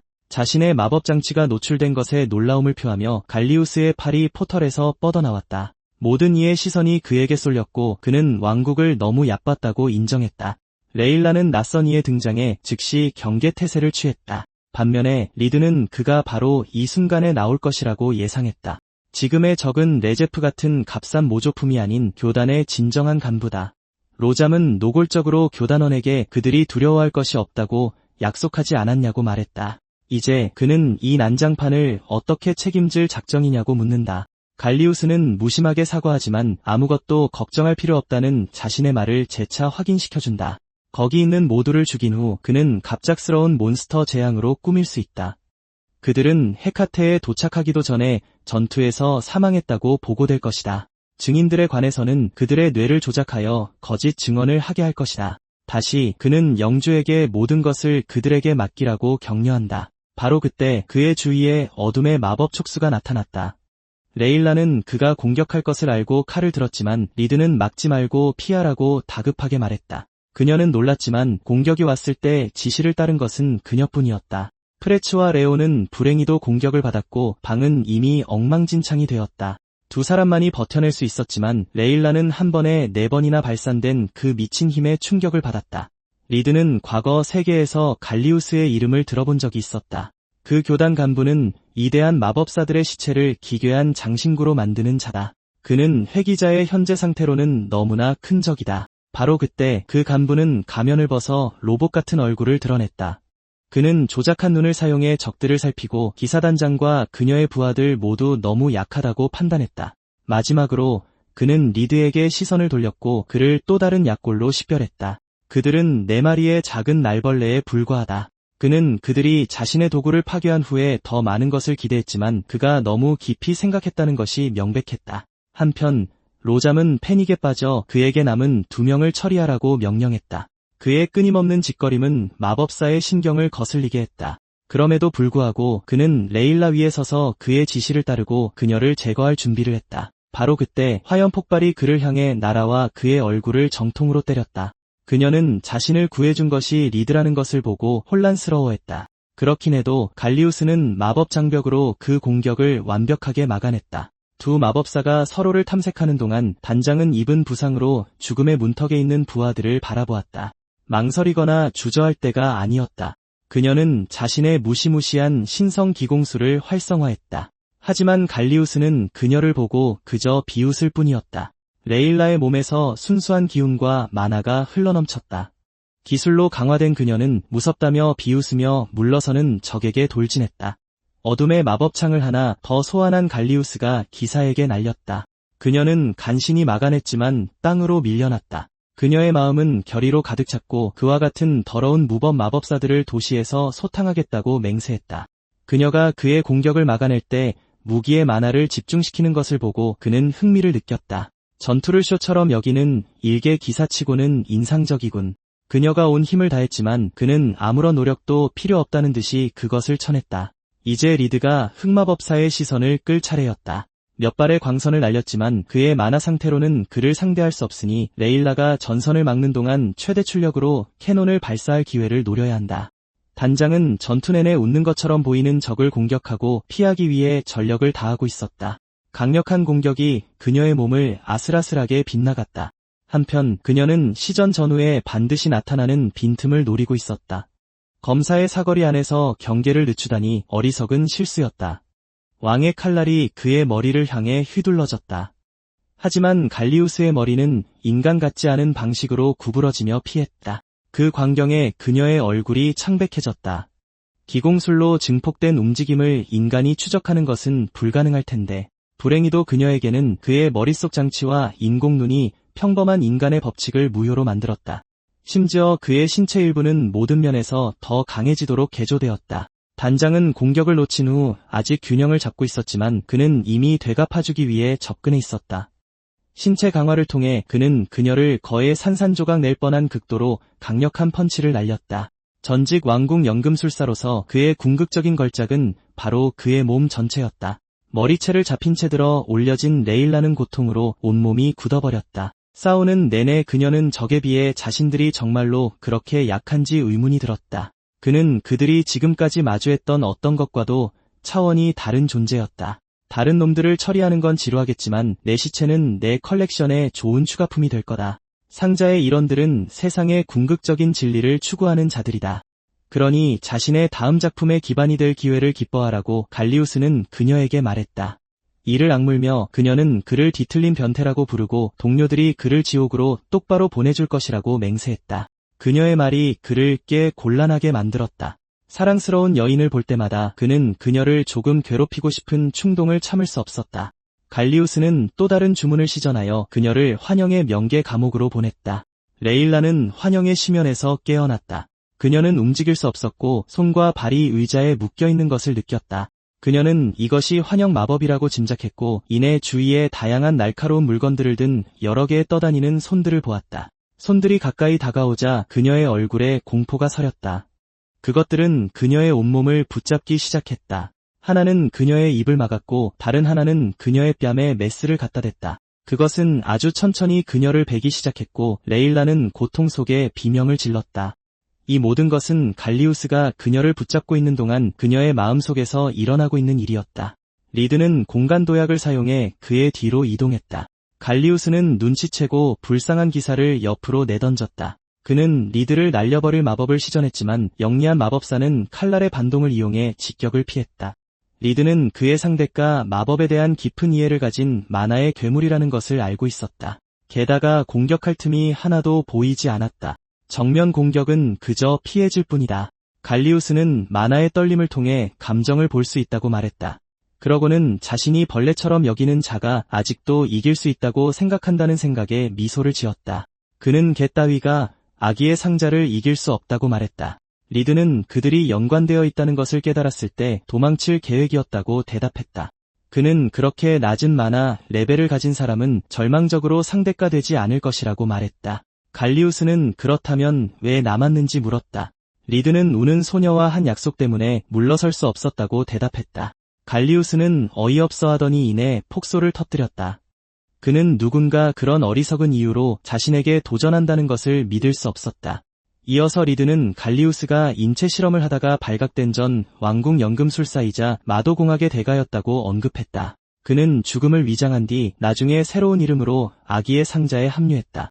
갈리우스는 상대가 어떻게 그 정보를 알 수 있는지 의아해했다. 리드는 덧붙여 상자의 4등급 중 갈리우스는 가장 낮은 계급에 있다고 말했다. 헤카테가 최하급 졸개 중 하나를 보내서 다행이라고 그는 말했다. 그는 미소를 지으며 지금의 상태로도 감당할 수 있을지도 모르기 때문이라고 말했다. 마법 폭발이 발사되었지만 리드는 재빨리 피했다. 이제 갈리우스는 화가 난 듯 그를 갈기갈기 찢어 고통밖에 모르는 인형으로 만들어주겠다고 말했다. 리드는 자신의 도발이 먹혔다는 것을 알았다. 상대는 이제 완전히 무방비 상태였다. 갈리우스는 뇌강화 비술인 뉴로부스트를 활성화했다. 그는 리드 같은 쥐새끼에게는 아깝지만 그래도 특별한 것을 보여주겠다고 말했다. 뇌 연사 능력을 최대로 끌어올려 그는 모든 만화의 깜빡임을 읽을 수 있다. 이로써 그는 몇 초 앞의 사건을 예견할 수 있다. 그는 리드가 베이고 바닥에 죽어 쓰러져 있는 환영을 본다. 그는 42초 후에 리드가 완전히 소멸될 것이라고 예언한다. 리드는 갈리우스가 그런 큰 기술을 꺼내는 것을 보니 실제로 냉정함을 잃었다는 것을 알았다. 그의 과거를 들춰낸 것이 그를 동요시켰다. 갈리우스가 공격을 준비하자 리드는 헛된 움직임 하나가 죽음을 의미한다는 것을 알았다. 이제부터가 진짜다. 갈리우스가 예언을 말하고 앞으로 돌진할 때 레일라는 땅에 쓰러져 있었다. 리드는 공중으로 뛰어올라 피했다. 갈리우스는 적이 공중에서 움직일 수 없다는 것을 알고 미소 지었다. 하지만 리드는 주문을 시전하여 또 다른 공간 왜곡 공격을 다시 한번 피할 수 있었다. 갈리우스는 상대가 교활한 녀석이라고 인정했다. 그럼에도 그의 감각은 고도로 집중되어 있었다. 그는 리드가 자신의 뒤로 몰래 다가오는 것을 알고 명치에 펀치를 날려 그를 잡았다. 리드는 그 충격을 흡수하며 뒤로 날아갔다. 그는 바닥을 구르고 다시 일어섰다. 갈리우스는 도약의 불꽃과 목적지를 쉽게 파악할 수 있다고 말했다. 그는 리드의 심장 박동을 듣고 충분한 거리를 벌릴 수 없었기 때문에 뒤에서 공격하려 했다고 지적했다. 그는 이 모든 것을 드러내는 것은 바로 만화 자체라고 말했다. 리드는 주먹을 불끈 쥐며 지금이 바로 그때라고 생각했다. 한편 갈리우스는 모든 것을 예견했기 때문에 극도로 자신만만했다. 리드는 숨 돌릴 틈을 얻기 위해 비틀거리며 물러나고 필사적인 주문을 시전한 다음 다리가 잘리고 몸이 짓눌릴 것이다. 리드는 그때 성스러운 용기사에게 기대를 걸고 있다고 외쳤다. 갈리우스는 레일라가 실제로 다시 일어선 것을 보고 돌아보며 허를 찔렸다. 그녀는 검을 들고 사악한 마법사에게 자신을 얕보지 말라고 소리쳤다. 그리고 그녀는 홀리드래곤 슬레이를 시전했다. 갈리우스는 그녀가 그토록 당하고도 다시 일어선 것에 놀랐다. 그는 이내 순간적인 의심을 품기 시작했다. 그는 자신의 마법 장벽이 용기사의 공격을 꽤 쉽게 막을 수 있기 때문에 그 느낌을 재빨리 떨쳐냈다. 그리고 예언의 10초가 남았으므로 리드를 공격할 준비를 했다. 젊은 마법사도 마법 공격을 준비하고 있다. 그의 손앞에 여러 개의 독특한 마법진이 나타난다. 갈리우스는 그 문양을 보고 당황한다. 지금껏 본 적 없는 마력의 흐름이다. 그는 피해서 관찰하는 것이 안전한 방법임을 깨닫는다. 하지만 오만함이 발동하여 정면으로 맞서기로 결심한다. 드래곤 나이트의 공격이 먼저 마법 장벽에 부딪힌다. 리드는 지금이 기회임을 알고 이 순간에 모든 것을 건다. 그는 강력한 에너지 폭발을 일으키는 드래곤, 레이 드래곤 캐논을 시전한다. 리드는 온 힘을 다해 발사한다. 갈레우스는 믿을 수 없다. 그 공격은 젊은 마법사의 마력을 훨씬 뛰어넘는 힘을 담고 있다. 그럼에도 그는 그것을 간단히 지워버리고 자신의 마법 공격으로 맞설 수 있다고 생각한다. 갈리우스는 상대가 대기 중의 마력을 끌어와 몇 배나 더 큰 열에너지로 변환하고 있음을 깨닫는다. 이것은 현세에 알려진 어떤 이론보다도 뛰어난 초고등 기술이다. 이건 그의 예상을 훨씬 뛰어넘는 것이었다. 그는 땀 흘리는 것을 보고 자신이 여전히 이길 것이라고 결론짓는다. 힘겨루기에서는 결국 순수한 힘이 승자를 결정한다. 그는 리드의 몸이 무너지기까지 3초 남았다고 계산한다. 마력이 10% 이하로 떨어지면 허기와 고통이 덮쳐 의식을 잃게 된다. 그는 리드가 실패할 운명이며 그의 의식이 눈앞에서 깜빡이는 것을 본다. 그의 내면의 카운트다운은 42초에 이르고 그는 예언대로 싸움을 끝낼 준비를 한다. 하지만 리드의 공격은 더욱 강해져 늙은 마법사의 손에 닿는다. 그는 불가능해야 할 공격력이 점점 강해지고 있음을 깨닫는다. 그는 리드를 보고 그가 주문을 유지하기 위해 자신의 생명을 불태우고 있음을 알아챈다. 그의 몸은 이미 무너졌어야 하므로 말이 되지 않는다. 갈리우스는 자신이 무엇을 계산하지 못했는지 의아해하며 화를 내기 시작한다. 리드는 적의 눈으로도 자신의 과거를 볼 수 없다고 말한다. 1000년 동안 오직 그와 같은 자들을 죽이기 위해 살아왔다. 리드가 훈련하고 준비하며 보냈던 모든 시간과 고통과 괴로움에 익숙해진 모습이 보인다. 그는 너무나 많은 것을 겪었기에 이에 비하면 사소한 일로 무너질 리가 없다. 갈리우스는 리드가 어디서 그런 의지를 얻는지 궁금해한다. 그는 여전히 자신이 우위에 있다고 믿고 양손을 사용할 준비를 한다. 그때 그는 등 뒤에서 레일라가 일어나는 것을 감지하고 두려운 깨달음을 얻는다. 그는 드래곤 나이트가 아직 움직일 수 있다는 것을 믿을 수 없다. 그녀는 검의 힘을 모아 공격을 준비한다. 갈레우스는 필사적으로 그녀에게 멈추라고 소리친다. 레일라는 그에게 검을 던진다. 검은 그대로 관통하여 그의 복부를 꿰뚫는다. 이로 인해 그는 주문의 힘을 잃고 리드의 공격이 뚫고 들어오게 된다. 갈레우스는 자신처럼 높은 지위의 인물이 이렇게 패배하리라고는 믿을 수 없다. 리드는 그가 더러운 도살자에 불과하다고 말한다. 마법 공격이 갈레우스에게 직격하자 리드는 방금 쏟아부은 힘에 지쳐 한쪽 무릎을 꿇는다. 그는 앞을 보고 숫덩이가 된 갈레우스의 시체가 여전히 똑바로 서 있는 것을 본다. 천천히 중력에 이끌려 시체는 땅으로 쓰러진다. 레일라는 자신이 그를 이겼다는 사실에 흥분한다. 리드 또한 비록 적이 하급 마법사였다 해도 축성받은 마법사를 쓰러뜨렸다는 사실에 기뻐한다. 이전에는 그들에게 손가락 하나 댈 수 없었다. 이제 그의 1000년간의 훈련이 결실을 맺었다. 하지만 그는 다시 그들과 맞서기 전에 이 허약한 몸을 강화해야 한다는 것을 알고 있다. 한편 로잠은 아연실색한다. 그는 갈리우스가 패배했다는 것을 믿을 수 없다. 그는 마법사가 자신에게 약속했던 것을 떠올린다. 그것이 그와 손을 잡은 이유였다. 레일라는 이 말을 듣고 사실이라면 로잠은 처형되고 그의 가문은 해체될 것이라고 말한다. 그녀는 검을 집어들고 분노에 차 그에게 다가간다. 그녀는 곱게 죽고 싶다면 모든 것을 자백하라고 말한다. 로잠은 공포에 질려 비명을 지르더니 재빨리 변명을 늘어놓기 시작한다. 그의 경비병들이 방으로 들어와 괜찮은지 묻는다. 경비대장은 주위를 둘러보고 피해 상황을 보며 무슨 일이 있었는지 궁금해한다. 로잠은 갑자기 부하에게 책임을 떠넘기며 그가 영주 몰래 음모를 꾸몄다고 말한다. 경비병은 충격을 받고 자신들은 단지 영주의 명령에 따랐을 뿐이라고 말한다. 로잠은 그를 거짓말쟁이라고 부르며 자신은 단지 자신의 영지를 지키려 했을 뿐이라고 말한다. 갈리우스와 공모한 것은 바로 그 경비병이었다.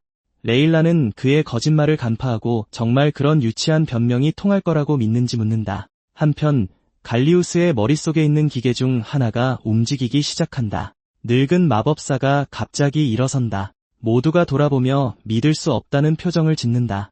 리드는 그것이 마법 유물을 통해 가능한 유사 부활이라는 것을 알아챈다. 갈레우스는 자신들에게 반대하는 자들은 죽을 것이라고 말한다. 그는 로잠의 심장을 직접 빼는 주문을 시전한다. 영주는 고통 속에 가슴을 부여잡고 갈레우스에게 분노에 찬 욕설을 퍼부으며 바닥에 얼굴을 박고 쓰러진다. 리드는 즉시 행동에 나서 검에 불을 붙인다. 그는 갈레우스의 머리를 베어 완전히 숨통을 끊는다. 리드는 혐오스러운 눈으로 죽은 마법사를 바라보며 괴물이라고 부른다. 레일라는 쓰러진 영주의 병사들에게 무기를 버리지 않으면 대장 예르겐과 같은 처벌을 받게 될 것이라고 명령한다. 병사들은 너무 겁에 질려 무기를 버리고 도망치고 예르게는 그들의 배신을 저주하며 뒤에 남겨진다. 레일라는 리드에게 돌아서서 그 역시 신문을 위해 남아야 한다고 말하지만 리드가 이미 사라진 것을 발견한다. 그녀는 서둘러 추격하려 하지만 프레츠가 깨어나 은발의 소년을 그냥 보내달라고 요청한다. 그는 병사들을 구금하고 신문하는 데 집중해야 하며 지도자가 없는 마을을 안정시키기 위해 그들의 도움이 필요하다고 주장한다. 그는 또한 약해진 상태에서는 리드를 잡을 힘이 부족하다는 점을 지적한다. 그를 놓아줘야 한다는 것을 인정하기는 그에게도 힘든 일이다. 레일라의 얼굴에는 마지못한 표정이 가득하다. 그녀는 리드가 정말로 그들을 도왔는지 의아해한다. 그녀의 자존심은 그가 싸움에서 자신을 봐줬고 악의 상자 조사 모든 단계에서 그들보다 한 발 앞서 있었다는 것을 받아들일 수 없다. 다른 곳에서는 제타와 크란이 수레 옆에 앉아 만약 자신들이 에리카를 버린다면 리드가 어떻게 할지 불안하게 추측하고 있다. 에리카가 그들의 대화를 엿듣자 그들은 불안해하지만 소녀는 단지 물을 마시러 일어났을 뿐이라며 그들을 무시한다. 그들은 그녀를 보내준다. 이제 둘만 남게 되자 크라는 제타에게 헤카테의 영주가 리드를 쫓고 있다면 자신들이 심각한 곤경에 처한 것이며 이 상황에서 빨리 벗어나야 한다고 두려움을 고백한다. 제타는 그의 멱살을 거칠게 잡으며 자신들은 아이를 버릴 그런 쓰레기 같은 놈들이 아니라고 주장한다. 그들의 논쟁은 헤카테가 혼란에 빠졌다는 두 사람의 대화를 엿듣게 되면서 중단된다. 에리카도 그 말을 엿듣고 주의를 집중한다.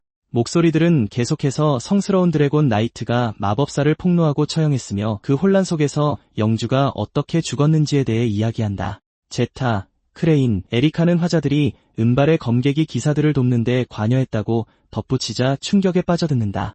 두 사람은 모든 것이 너무 동화 같아서 사실일 리 없다고 결론짓지만 제타와 크레인은 그들이 리드에 대해 이야기하고 있다고 확신한다. 한편 에리카는 로잠이 마침내 죽었다는 소식을 되새긴다. 그녀는 리드가 자신에게 얼마나 다정했는지 그리고 로잠을 쓰러뜨리겠다고 약속했던 것을 기억한다.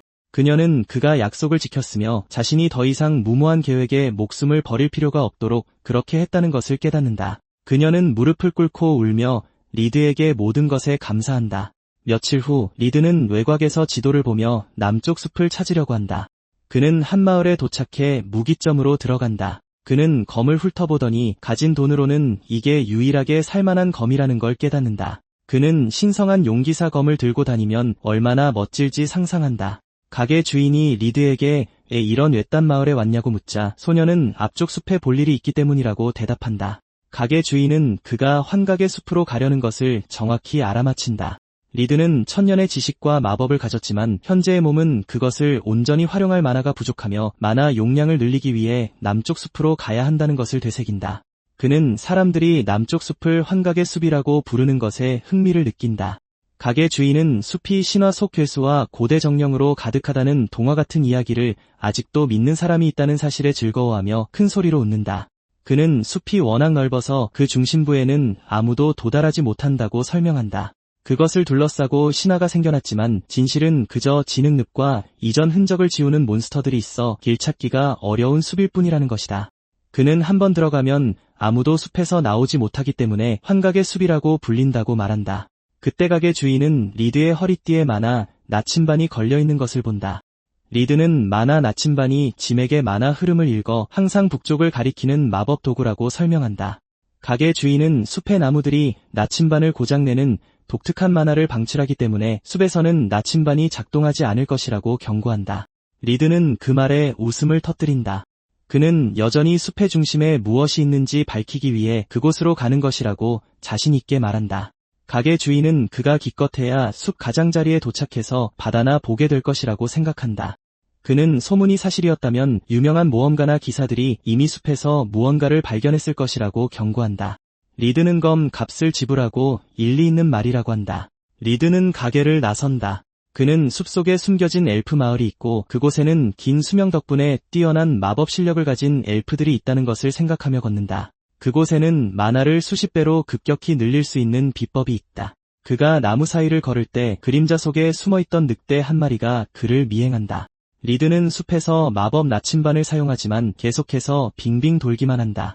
가게의 주인이 전에 말했듯이 그는 미래의 지식 덕분에 숨겨진 엘프 마을에 대해 알고 있었지만 실제로 남쪽 숲에 발을 들여본 적은 없다는 것을 되새긴다. 이제 그 안에 들어오니 그는 환영의 장막에 들어왔음을 확신한다. 그것은 독특한 만화를 생성하여 탐지 마법과 도구를 방해하고 생명체의 방향 감각을 교란하는 결계다. 그는 그 장막 덕분에 생각보다 수색이 쉬워질 것이라며 미소 짓는다. 그가 집중하자 그가 서 있는 땅 위에 푸른 마법진이 나타난다. 집중을 통해 그는 그곳의 만화 흐름을 감지할 수 있다. 그리고 그는 감지된 만화를 이용해 결계의 마법 공식을 역산하고 그의 마법 나침반이 숨겨진 엘프 마을을 가리키도록 조정하는 주문을 발동한다. 그는 마침내 나침반이 올바른 방향을 가리키자 미소 짓는다. 그는 나침반을 따라 여정을 계속한다. 그는 갑자기 위협적인 목소리를 듣는다. 그 목소리는 이곳이 신성한 땅이며 너 같은 비천한 인간이 올 곳이 아니니 돌아가라고 말한다. 리드는 목소리에게 숨겨진 엘프 마을에 볼 일이 있어 그럴 수 없다고 말한다. 거대한 흰 늑대가 갑자기 리드를 향해 달려든다. 늑대는 리드조차 너무 빠르다고 생각할 정도의 속도로 그에게 달려든다. 리드가 마법진과 검을 발동시키지만 늑대는 그것을 보고 그가 공격을 펼치기 전에 리드에게 몸통박치기를 한다. 그 충격으로 리드는 바위를 향해 날아간다. 그는 공간 도약을 발동하여 충돌을 피한다. 늑대는 고작 인간이 순식간에 공간 마법을 사용하는 것에 충격을 받는다. 리드가 검으로 그 생물을 치자 그 충격으로 밝은 빛이 터져나온다. 그는 늑대가 본 모습이 아니라는 것을 알고 있으며 단지 그 모습을 해제했을 뿐이라고 설명한다. 그는 또한 거칠게 대한 것을 사과하며 단지 엘프 마을을 방문하고 싶을 뿐이라고 말한다. 늑대의 본 모습은 흰머리의 엘프 여성으로 밝혀진다. 엘프 여성은 고작 인간 따위가 감히 엘프 마을을 방문하려는 것을 모욕적으로 여긴다. 리드는 엘프는 마법에 능숙한 자를 존중하므로 마법으로 그녀를 이긴 사람은 초대받을 자격이 있다고 반박한다. 소녀는 그의 논리가 실제로 말이 된다는 것을 듣고 충격을 받는다. 리드는 엘프들에게 아기가 없으며 자신을 쫓아내는 것보다 안으로 초대하는 것이 훨씬 더 생산적일 것이라고 말을 잇는다. 그는 또한 그녀가 무시할 수 없는 정보를 가지고 있다고 주장한다. 리드는 엘프들이 바깥 세상에 대한 의무감은 없지만 재앙의 상자에는 반대하며 자신이 그 사악한 집단에 맞설 수 있는 중요한 정보를 가지고 있다는 것을 알고 있다. 엘프는 리드가 자기 종족에 대해 너무 많이 아는 것 같아 불안해하며 그를 그냥 돌아다니게 두는 것보다 마을로 데려가 그의 정체를 조사하는 것이 낫다고 결정한다. 그녀는 수백 년 이상 사는 엘프에 비해 그는 단명하는 생물일 뿐이며 엘프들은 그가 가질 수 있는 것보다 훨씬 깊은 마법 지식을 가지고 있다고 경고한다. 그녀는 단지 자신의 허를 찔렀다고 해서 자만하지 말라고 조언하며 그를 마치 손으로 쳤더니 우연히 독이 있는 것으로 밝혀진 벌레에 비유한다. 리드는 연장자에게 말하고 있음을 인정하며 그녀의 비위를 맞춘다. 엘프는 엘프 기준으로는 어리지만 여전히 어떤 인간보다도 훨씬 오래 살았다고 그에게 알린다. 리드는 그녀의 자존심을 세워줄 필요가 있음을 깨닫고 몇 살인지 묻는다. 그녀는 자랑스럽게 자신은 이미 12살이라고 선언한다. 1000살 먹은 리드는 속으로 경악하지만 존중을 유지해야 한다고 스스로를 다독이며 평정을 유지한다. 그는 손을 내밀며 자신을 소개한다. 소녀는 풀이나 벌레와 다를 바 없다고 여기는 사람에게 자신의 이름을 알려줄 생각이 없다고 말한다.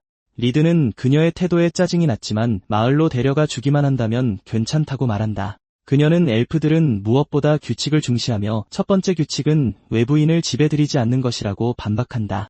리드는 외부인이라도 주민의 가까운 친구로 인정받으면 마을 전체의 환영을 받을 수 있다고 차분하게 지적한다. 소녀는 그가 이것을 알고 있다는 사실에 충격을 받는다.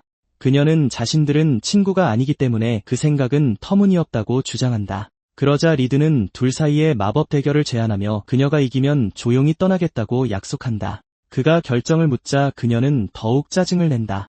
리드는 엘프 소녀에게 마법 대결에서 그녀가 이기면 아무 불평 없이 숲에서 물러나겠다고 말한다. 엘프는 잠시 생각하더니 마지못해 하면서도 나쁘지 않은 거래라고 생각한다. 그녀는 리드를 쳐다보는데 그의 얼굴에는 의기양양한 표정이 떠올라 있다. 그녀는 마법에 관한 한 인간에게 진리가 없으므로 두려워할 것이 없다고 스스로를 설득한다. 그녀는 대결에 동의한다. 리드는 자신이 이기면 그녀가 자신에게 합당한 존중을 보이고 친구로서 마을에 초대해야 한다고 말한다. 소녀는 자신 같은 엘프가 인간과 친구가 된다는 것에 모욕감을 느끼며 만약 그렇게 된다면 평생 수치의 낙인이 찍힐 것이라고 생각한다. 리드는 엘프는 항상 규칙을 따르고 이대한 마법을 가진 사람을 존중한다는 점을 상기시킨다. 그러니 자신이 그녀를 이긴다면 그녀가 자신을 친구처럼 존중하는 것은 당연한 일이라는 것이다. 소녀는 그의 논리에 반박할 수 없어 그를 쳐다보지 못한다. 리드는 그녀가 단명하는 종족이 마법에서 엘프보다 우월할 수 있다는 것을 인정하지 못하는 거만한 엘프처럼 행동하고 있음을 알아챈다. 그녀는 인간은 비겁하게 행동하기 때문에 그의 말에 동의할 수 없다고 말한다. 리드는 방금 전에 동의해놓고 이제 와서 발을 빼는 거냐고 그녀를 놀린다. 소녀는 수치심과 분노로 얼굴을 붉힌다. 그녀는 자신이 규칙을 정하겠다고 말한다. 그녀는 호루라기를 꺼내분다. 그녀는 숲의 짙은 마력이 시간이 지나면서 정령의 형태로 변했기 때문에 이번 승부는 만화 제어에 관한 것이라고 말한다. 여러 마리의 하얀 동물 정령들이 그들 앞에 모습을 드러낸다. 리드는 자신 또한 정령과 계약을 맺기 위해 숲에 왔다는 것을 기억하며 그들을 보고 기뻐한다. 호랑이 정령이 그들에게 다가온다. 긴장하면서도 엘프는 호랑이에게 다가간다. 그녀는 몸 주위의 마력을 집중하면서 손을 뻗는다. 그녀는 만화를 손으로 집중시켜 호랑이 정령을 만지고 머리를 쓰다듬는다. 그녀는 자신의 성과에 자랑스럽게 미소 짓는다. 리드는 동물 정령을 길들이기 위해 만화를 조작하는 것을 보고 기뻐한다. 소녀는 그에게 호랑이 정령을 화나게 하지 않고 머리를 만져야 한다고 말한다. 그리고 그가 성공하면 그녀는 패배를 인정할 것이다. 리드는 그 도전에 미소 짓는다. 그는 그녀의 조건에 동의한다. 그는 호랑이를 마주본다. 소녀는 그에게서 두려움이 느껴지지 않는 것에 감명받는다. 그녀는 인간이 정령을 만지면서 동시에 평온함을 유지하게 하는 것은 불가능하다고 생각하며 미소 짓는다.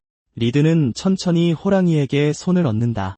호랑이는 갑자기 엎드리더니 마치 오랜 친구인 양 리드가 목을 만지게 내버려둔다. 호랑이는 심지어 그의 얼굴을 핥기까지 한다. 리드는 이제 친구가 되었으니 소녀의 이름을 묻고 이는 패배한 소녀를 더욱 분노하게 만든다. 리드는 엘프가 자신을 숨겨진 엘프 마을로 초대할 수밖에 없다는 것을 알기에 미소를 짓는다. 엘프는 마침내 그를 마을로 들여보내줄 핑계가 생겼다며 거만한 태도를 보인다. 그녀는 아직 그를 그냥 보내주지 않아도 된다는 뜻이니 잘된 일이라고 말한다. 리드는 그녀에게 손을 내밀고 미소를 지으며 친구가 자신을 구경시켜 줄 것이라 믿고 있다고 말한다. 그의 놀림에 엘프의 분노가 끓어오른다. 엘프는 그의 손을 쳐낸다. 그럼에도 불구하고 엘프는 자신을 스티아라고 소개한다. 그녀는 엘프의 성질을 아는 자를 그냥 풀어주는 것보다 낫기 때문에 일단은 그가 원하는 대로 해주는 것뿐이라고 경고한다. 리드는 스티아를 따라가며 마을에 있는 동안 충돌을 피하기 위해 엘프들의 자존심을 잘 다뤄야 한다고 생각한다. 그렇지 않으면 그들은 자신을 죽이려 할 것이다. 스티아 또한 리드가 마을에 있는 동안 그에게서 모든 정보를 캐내야 한다고 생각하고 있다. 자신이 겪은 굴욕을 1000배로 갚아줄 계획을 세우며 그녀는 일을 간다. 그들은 동굴 같은 입구가 있는 나무 앞에서 걸음을 멈춘다. 나무의 엘프 경비병은 리드를 보고 스티아에게 외부인이 왜 함께 있냐고 묻는다. 경비병은 스티아가 동족을 배신했다며 비난하며 창을 겨눈다. 그는 그녀의 대답에 따라 그녀를 죽일 생각이다. 스티아는 리드가 자신의 친구이며 그들의 법에 따라 손님으로 대우받아야 한다고 말한다. 경비병은 그녀가 정신이 나갔다고 생각한다. 스티아는 자신과 필적할 만한 깊은 마법 지식을 가진 리드 같은 단명하는 자는 칭찬받을 가치가 있다고 변호한다. 경비병은 그녀의 말에 담긴 속뜻을 간파하고는 물러서서 그들을 들여보내준다. 경비병은 스티아에게 인간의 안내자로서 무슨 일이 생기면 그녀가 책임을 져야 할 것이라고 경고한다. 스티아는 침착하게 알겠다고 말하고 리드와 함께 동굴로 들어간다. 리드는 스티아가 암호로 말하고 있었다는 것을 깨닫는다. 그녀가 경비병에게 실제로 한 말은 자신처럼 마법에 능숙한 인간은 위험하니 그를 판단하기 위해 들여보내야 한다는 뜻이었다. 그들의 길은 화려하고 반짝이는 숨겨진 엘프 마을로 이어진다. 리드는 그 아름다움에 숨을 헐떡인다. 한편 엘프 주민들은 그의 존재에 혐오감과 분노를 느낀다. 리드는 자신을 따뜻하게 환영하는 분위기가 아님을 안다. 리드가 걷는 곳마다 사람들이 경멸의 눈초리로 그를 쳐다본다. 마을 주민인 헤일이 미소를 지으며 리드에게 다가와 방문객이라며 진심 없이 환영한다. 그는 리드를 방으로 안내하며 자리에 앉으라고 권한다. 리드는 헤일이 젊어 보이는 외모와는 달리 마을에서 가장 강하고 나이가 많은 자임을 깨닫는다. 그는 그 엘프 남자가 존재만으로도 위험하다는 것을 느낄 수 있다. 그럼에도 불구하고 리드는 지위가 있는 사람을 만나는 것이 자신에게 편리하기에 미소를 짓는다. 헤일의 부관인 로이는 스티아가 인간에게 속아 그를 마을로 들일 수밖에 없었다며 그녀를 모욕한다.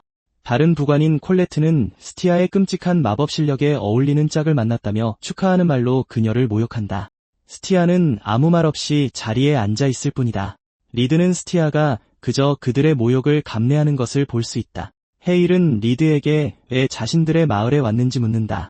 헤일은 땅속 깊은 곳에는 자연을 자양하고 세상에 색을 입히는 거대한 만화의 흐름이 있다고 말한다. 그는 숲은 신성한 곳이며 땅을 해치는 것은 세상의 균형을 깨뜨리는 것이라고 말한다. 그는 계속해서 자신들이 숲을 지키기 위해 하늘에 있던 고향을 떠나 아주 오랜 세월 동안 숲에서 살아왔다고 말한다. 헤일은 리드가 이것에 대해 알고 스티아를 속여 이곳에 온 것이라고 비난한다. 그는 자신들의 성역을 지키기 위해서라면 손님이라도 주저없이 죽일 것이라고 경고한다. 리드는 싸우러 온 것이 아니니 걱정 말라고 그에게 말한다. 그는 온 이유가 3가지 있다고 말한다. 첫째는 그들의 땅이 만화를 강화하고 힘을 증폭시켜주기 때문에 마법을 수련하기 위해서다. 헤일은 그의 말을 엘프의 비밀을 훔치고 싶다는 뜻으로 해석한다. 로이는 리드가 감히 자신들의 성역을 더럽히려 한다고 비난한다. 리드는 계속해서 2번째 이유는 족장에게 할 중요한 말이 있기 때문이라고 말한다. 헤일은 족장을 만나는 것은 비현실적인 요구라고 그에게 말한다.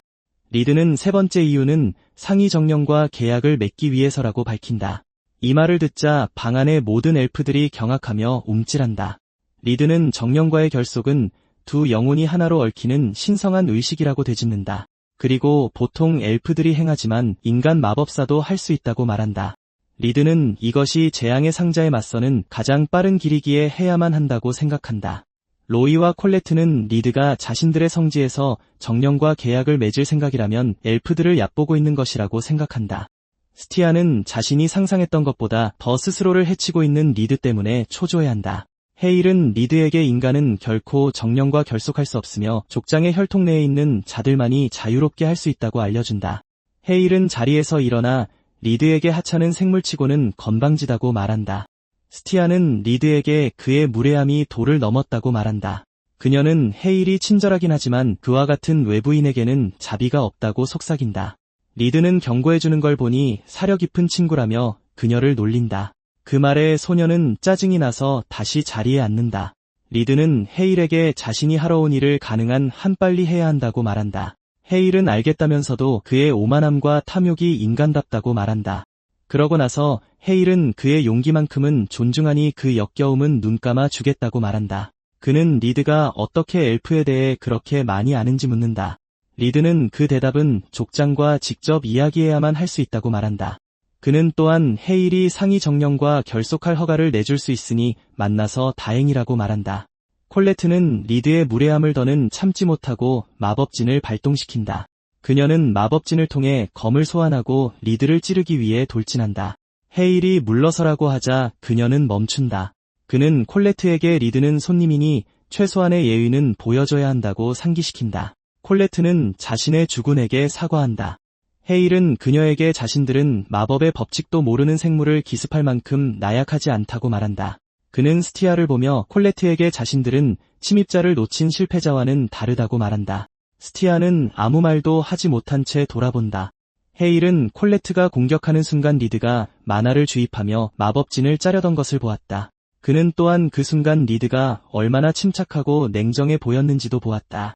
그는 벌레라고 여기는 자가 자신을 과대평가하고 있다는 사실에 모욕감을 느낀다. 리드는 자리에서 일어나 족장을 만나게 해달라는 자신의 요청을 고려해달라고 말한다. 그는 스티아를 보며 마법을 수련할 수 있는 곳으로 안내해달라고 요청한다. 스티아는 마지못해 동의하지만 인간이 그들의 훈련 방식을 감당할 수 있을지 의심스럽다고 말한다. 스티아와 리드는 마을의 숲지역을 걸어가고 리드는 그곳의 모든 것이 아름답다고 말한다. 스티아는 리드가 생각보다 일을 더 망쳤으며 그를 미워하긴 하지만 누구도 죽기를 원하지는 않는다고 말한다. 리드는 엘프의 땅에 발을 들인 순간부터 이염을 알고 있었다고 말한다. 스티아는 감탄하는 눈으로 그를 보지만 그처럼 단명하는 생물들은 항상 죽음을 서두른다고 말한다. 그녀는 그를 엘프 훈련장으로 이끈다. 그녀는 그들의 훈련이 땅의 자연적인 만화 밀도를 이용한다고 알려준다. 그녀는 그들이 셀림이라고 알려진 생명의 나무 근처에 있는데 그 나무가 세상의 생명을 순환시키는 만화 저장소이기 때문이라고 설명한다. 그녀는 헤일조차도 그 신성한 나무에 접근하는 것이 금지되어 있다고 말한다.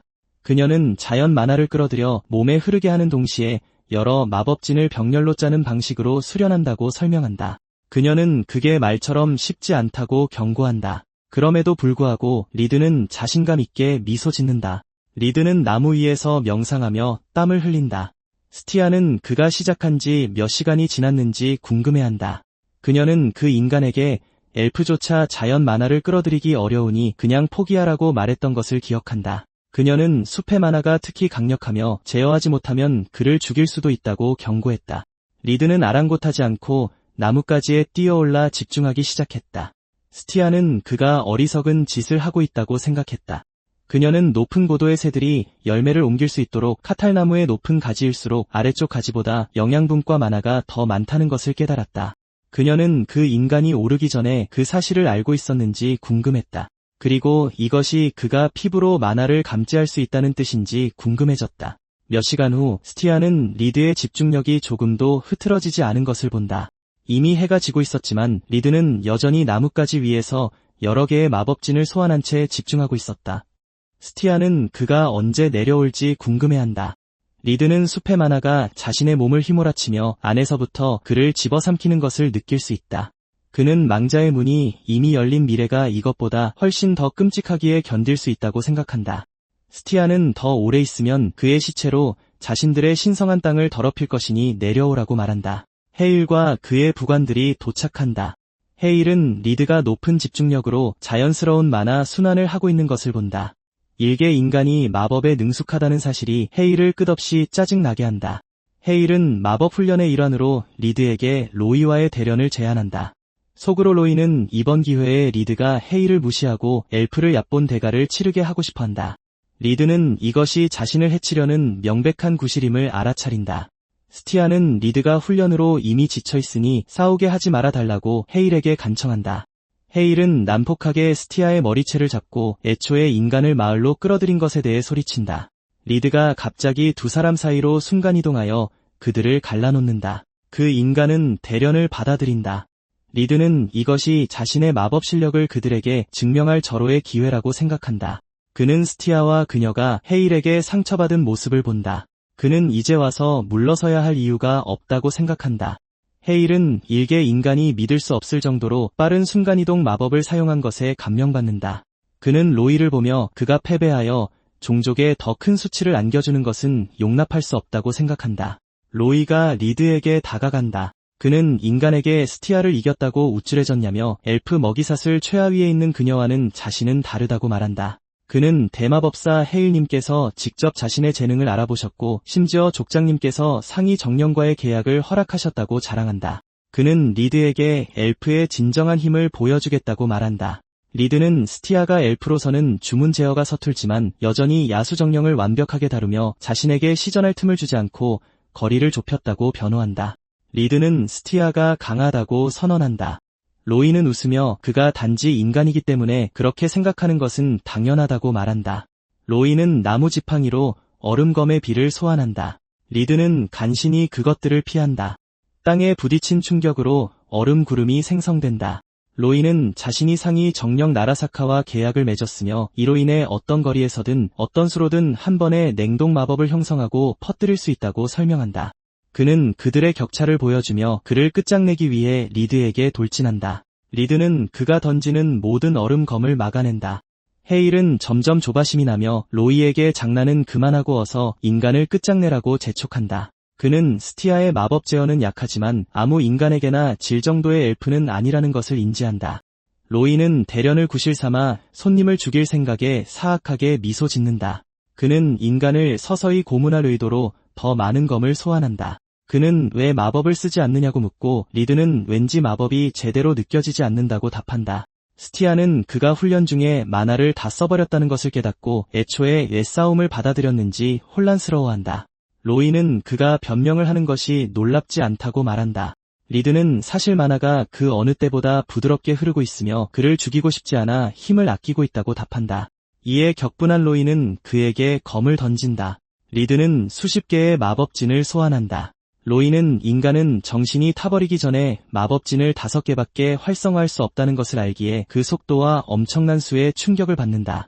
모든 마법진의 화염구가 리드를 맞추기 전에 얼음검들을 폭발시켰다. 로이는 더 많은 검을 소환하며 인간의 온몸을 꿰뚫을 작정이라고 말한다. 그가 검들을 날리자 리드는 화염구로 맞선다.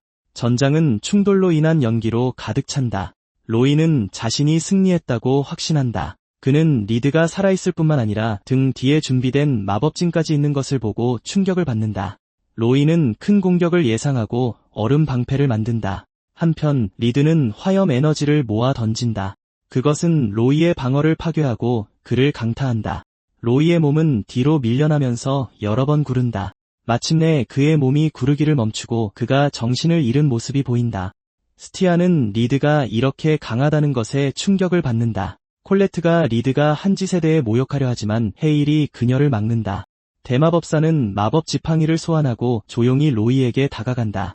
로이는 깨어나 자신의 패배에 대해 헤일에게 사과한다. 헤일은 그에게 용서할 수 없는 것이 2가지 있다고 말한다. 그는 첫 번째는 엘프의 땅에 발을 들여놓는 참을 수 없는 천한 것들이라고 말한다.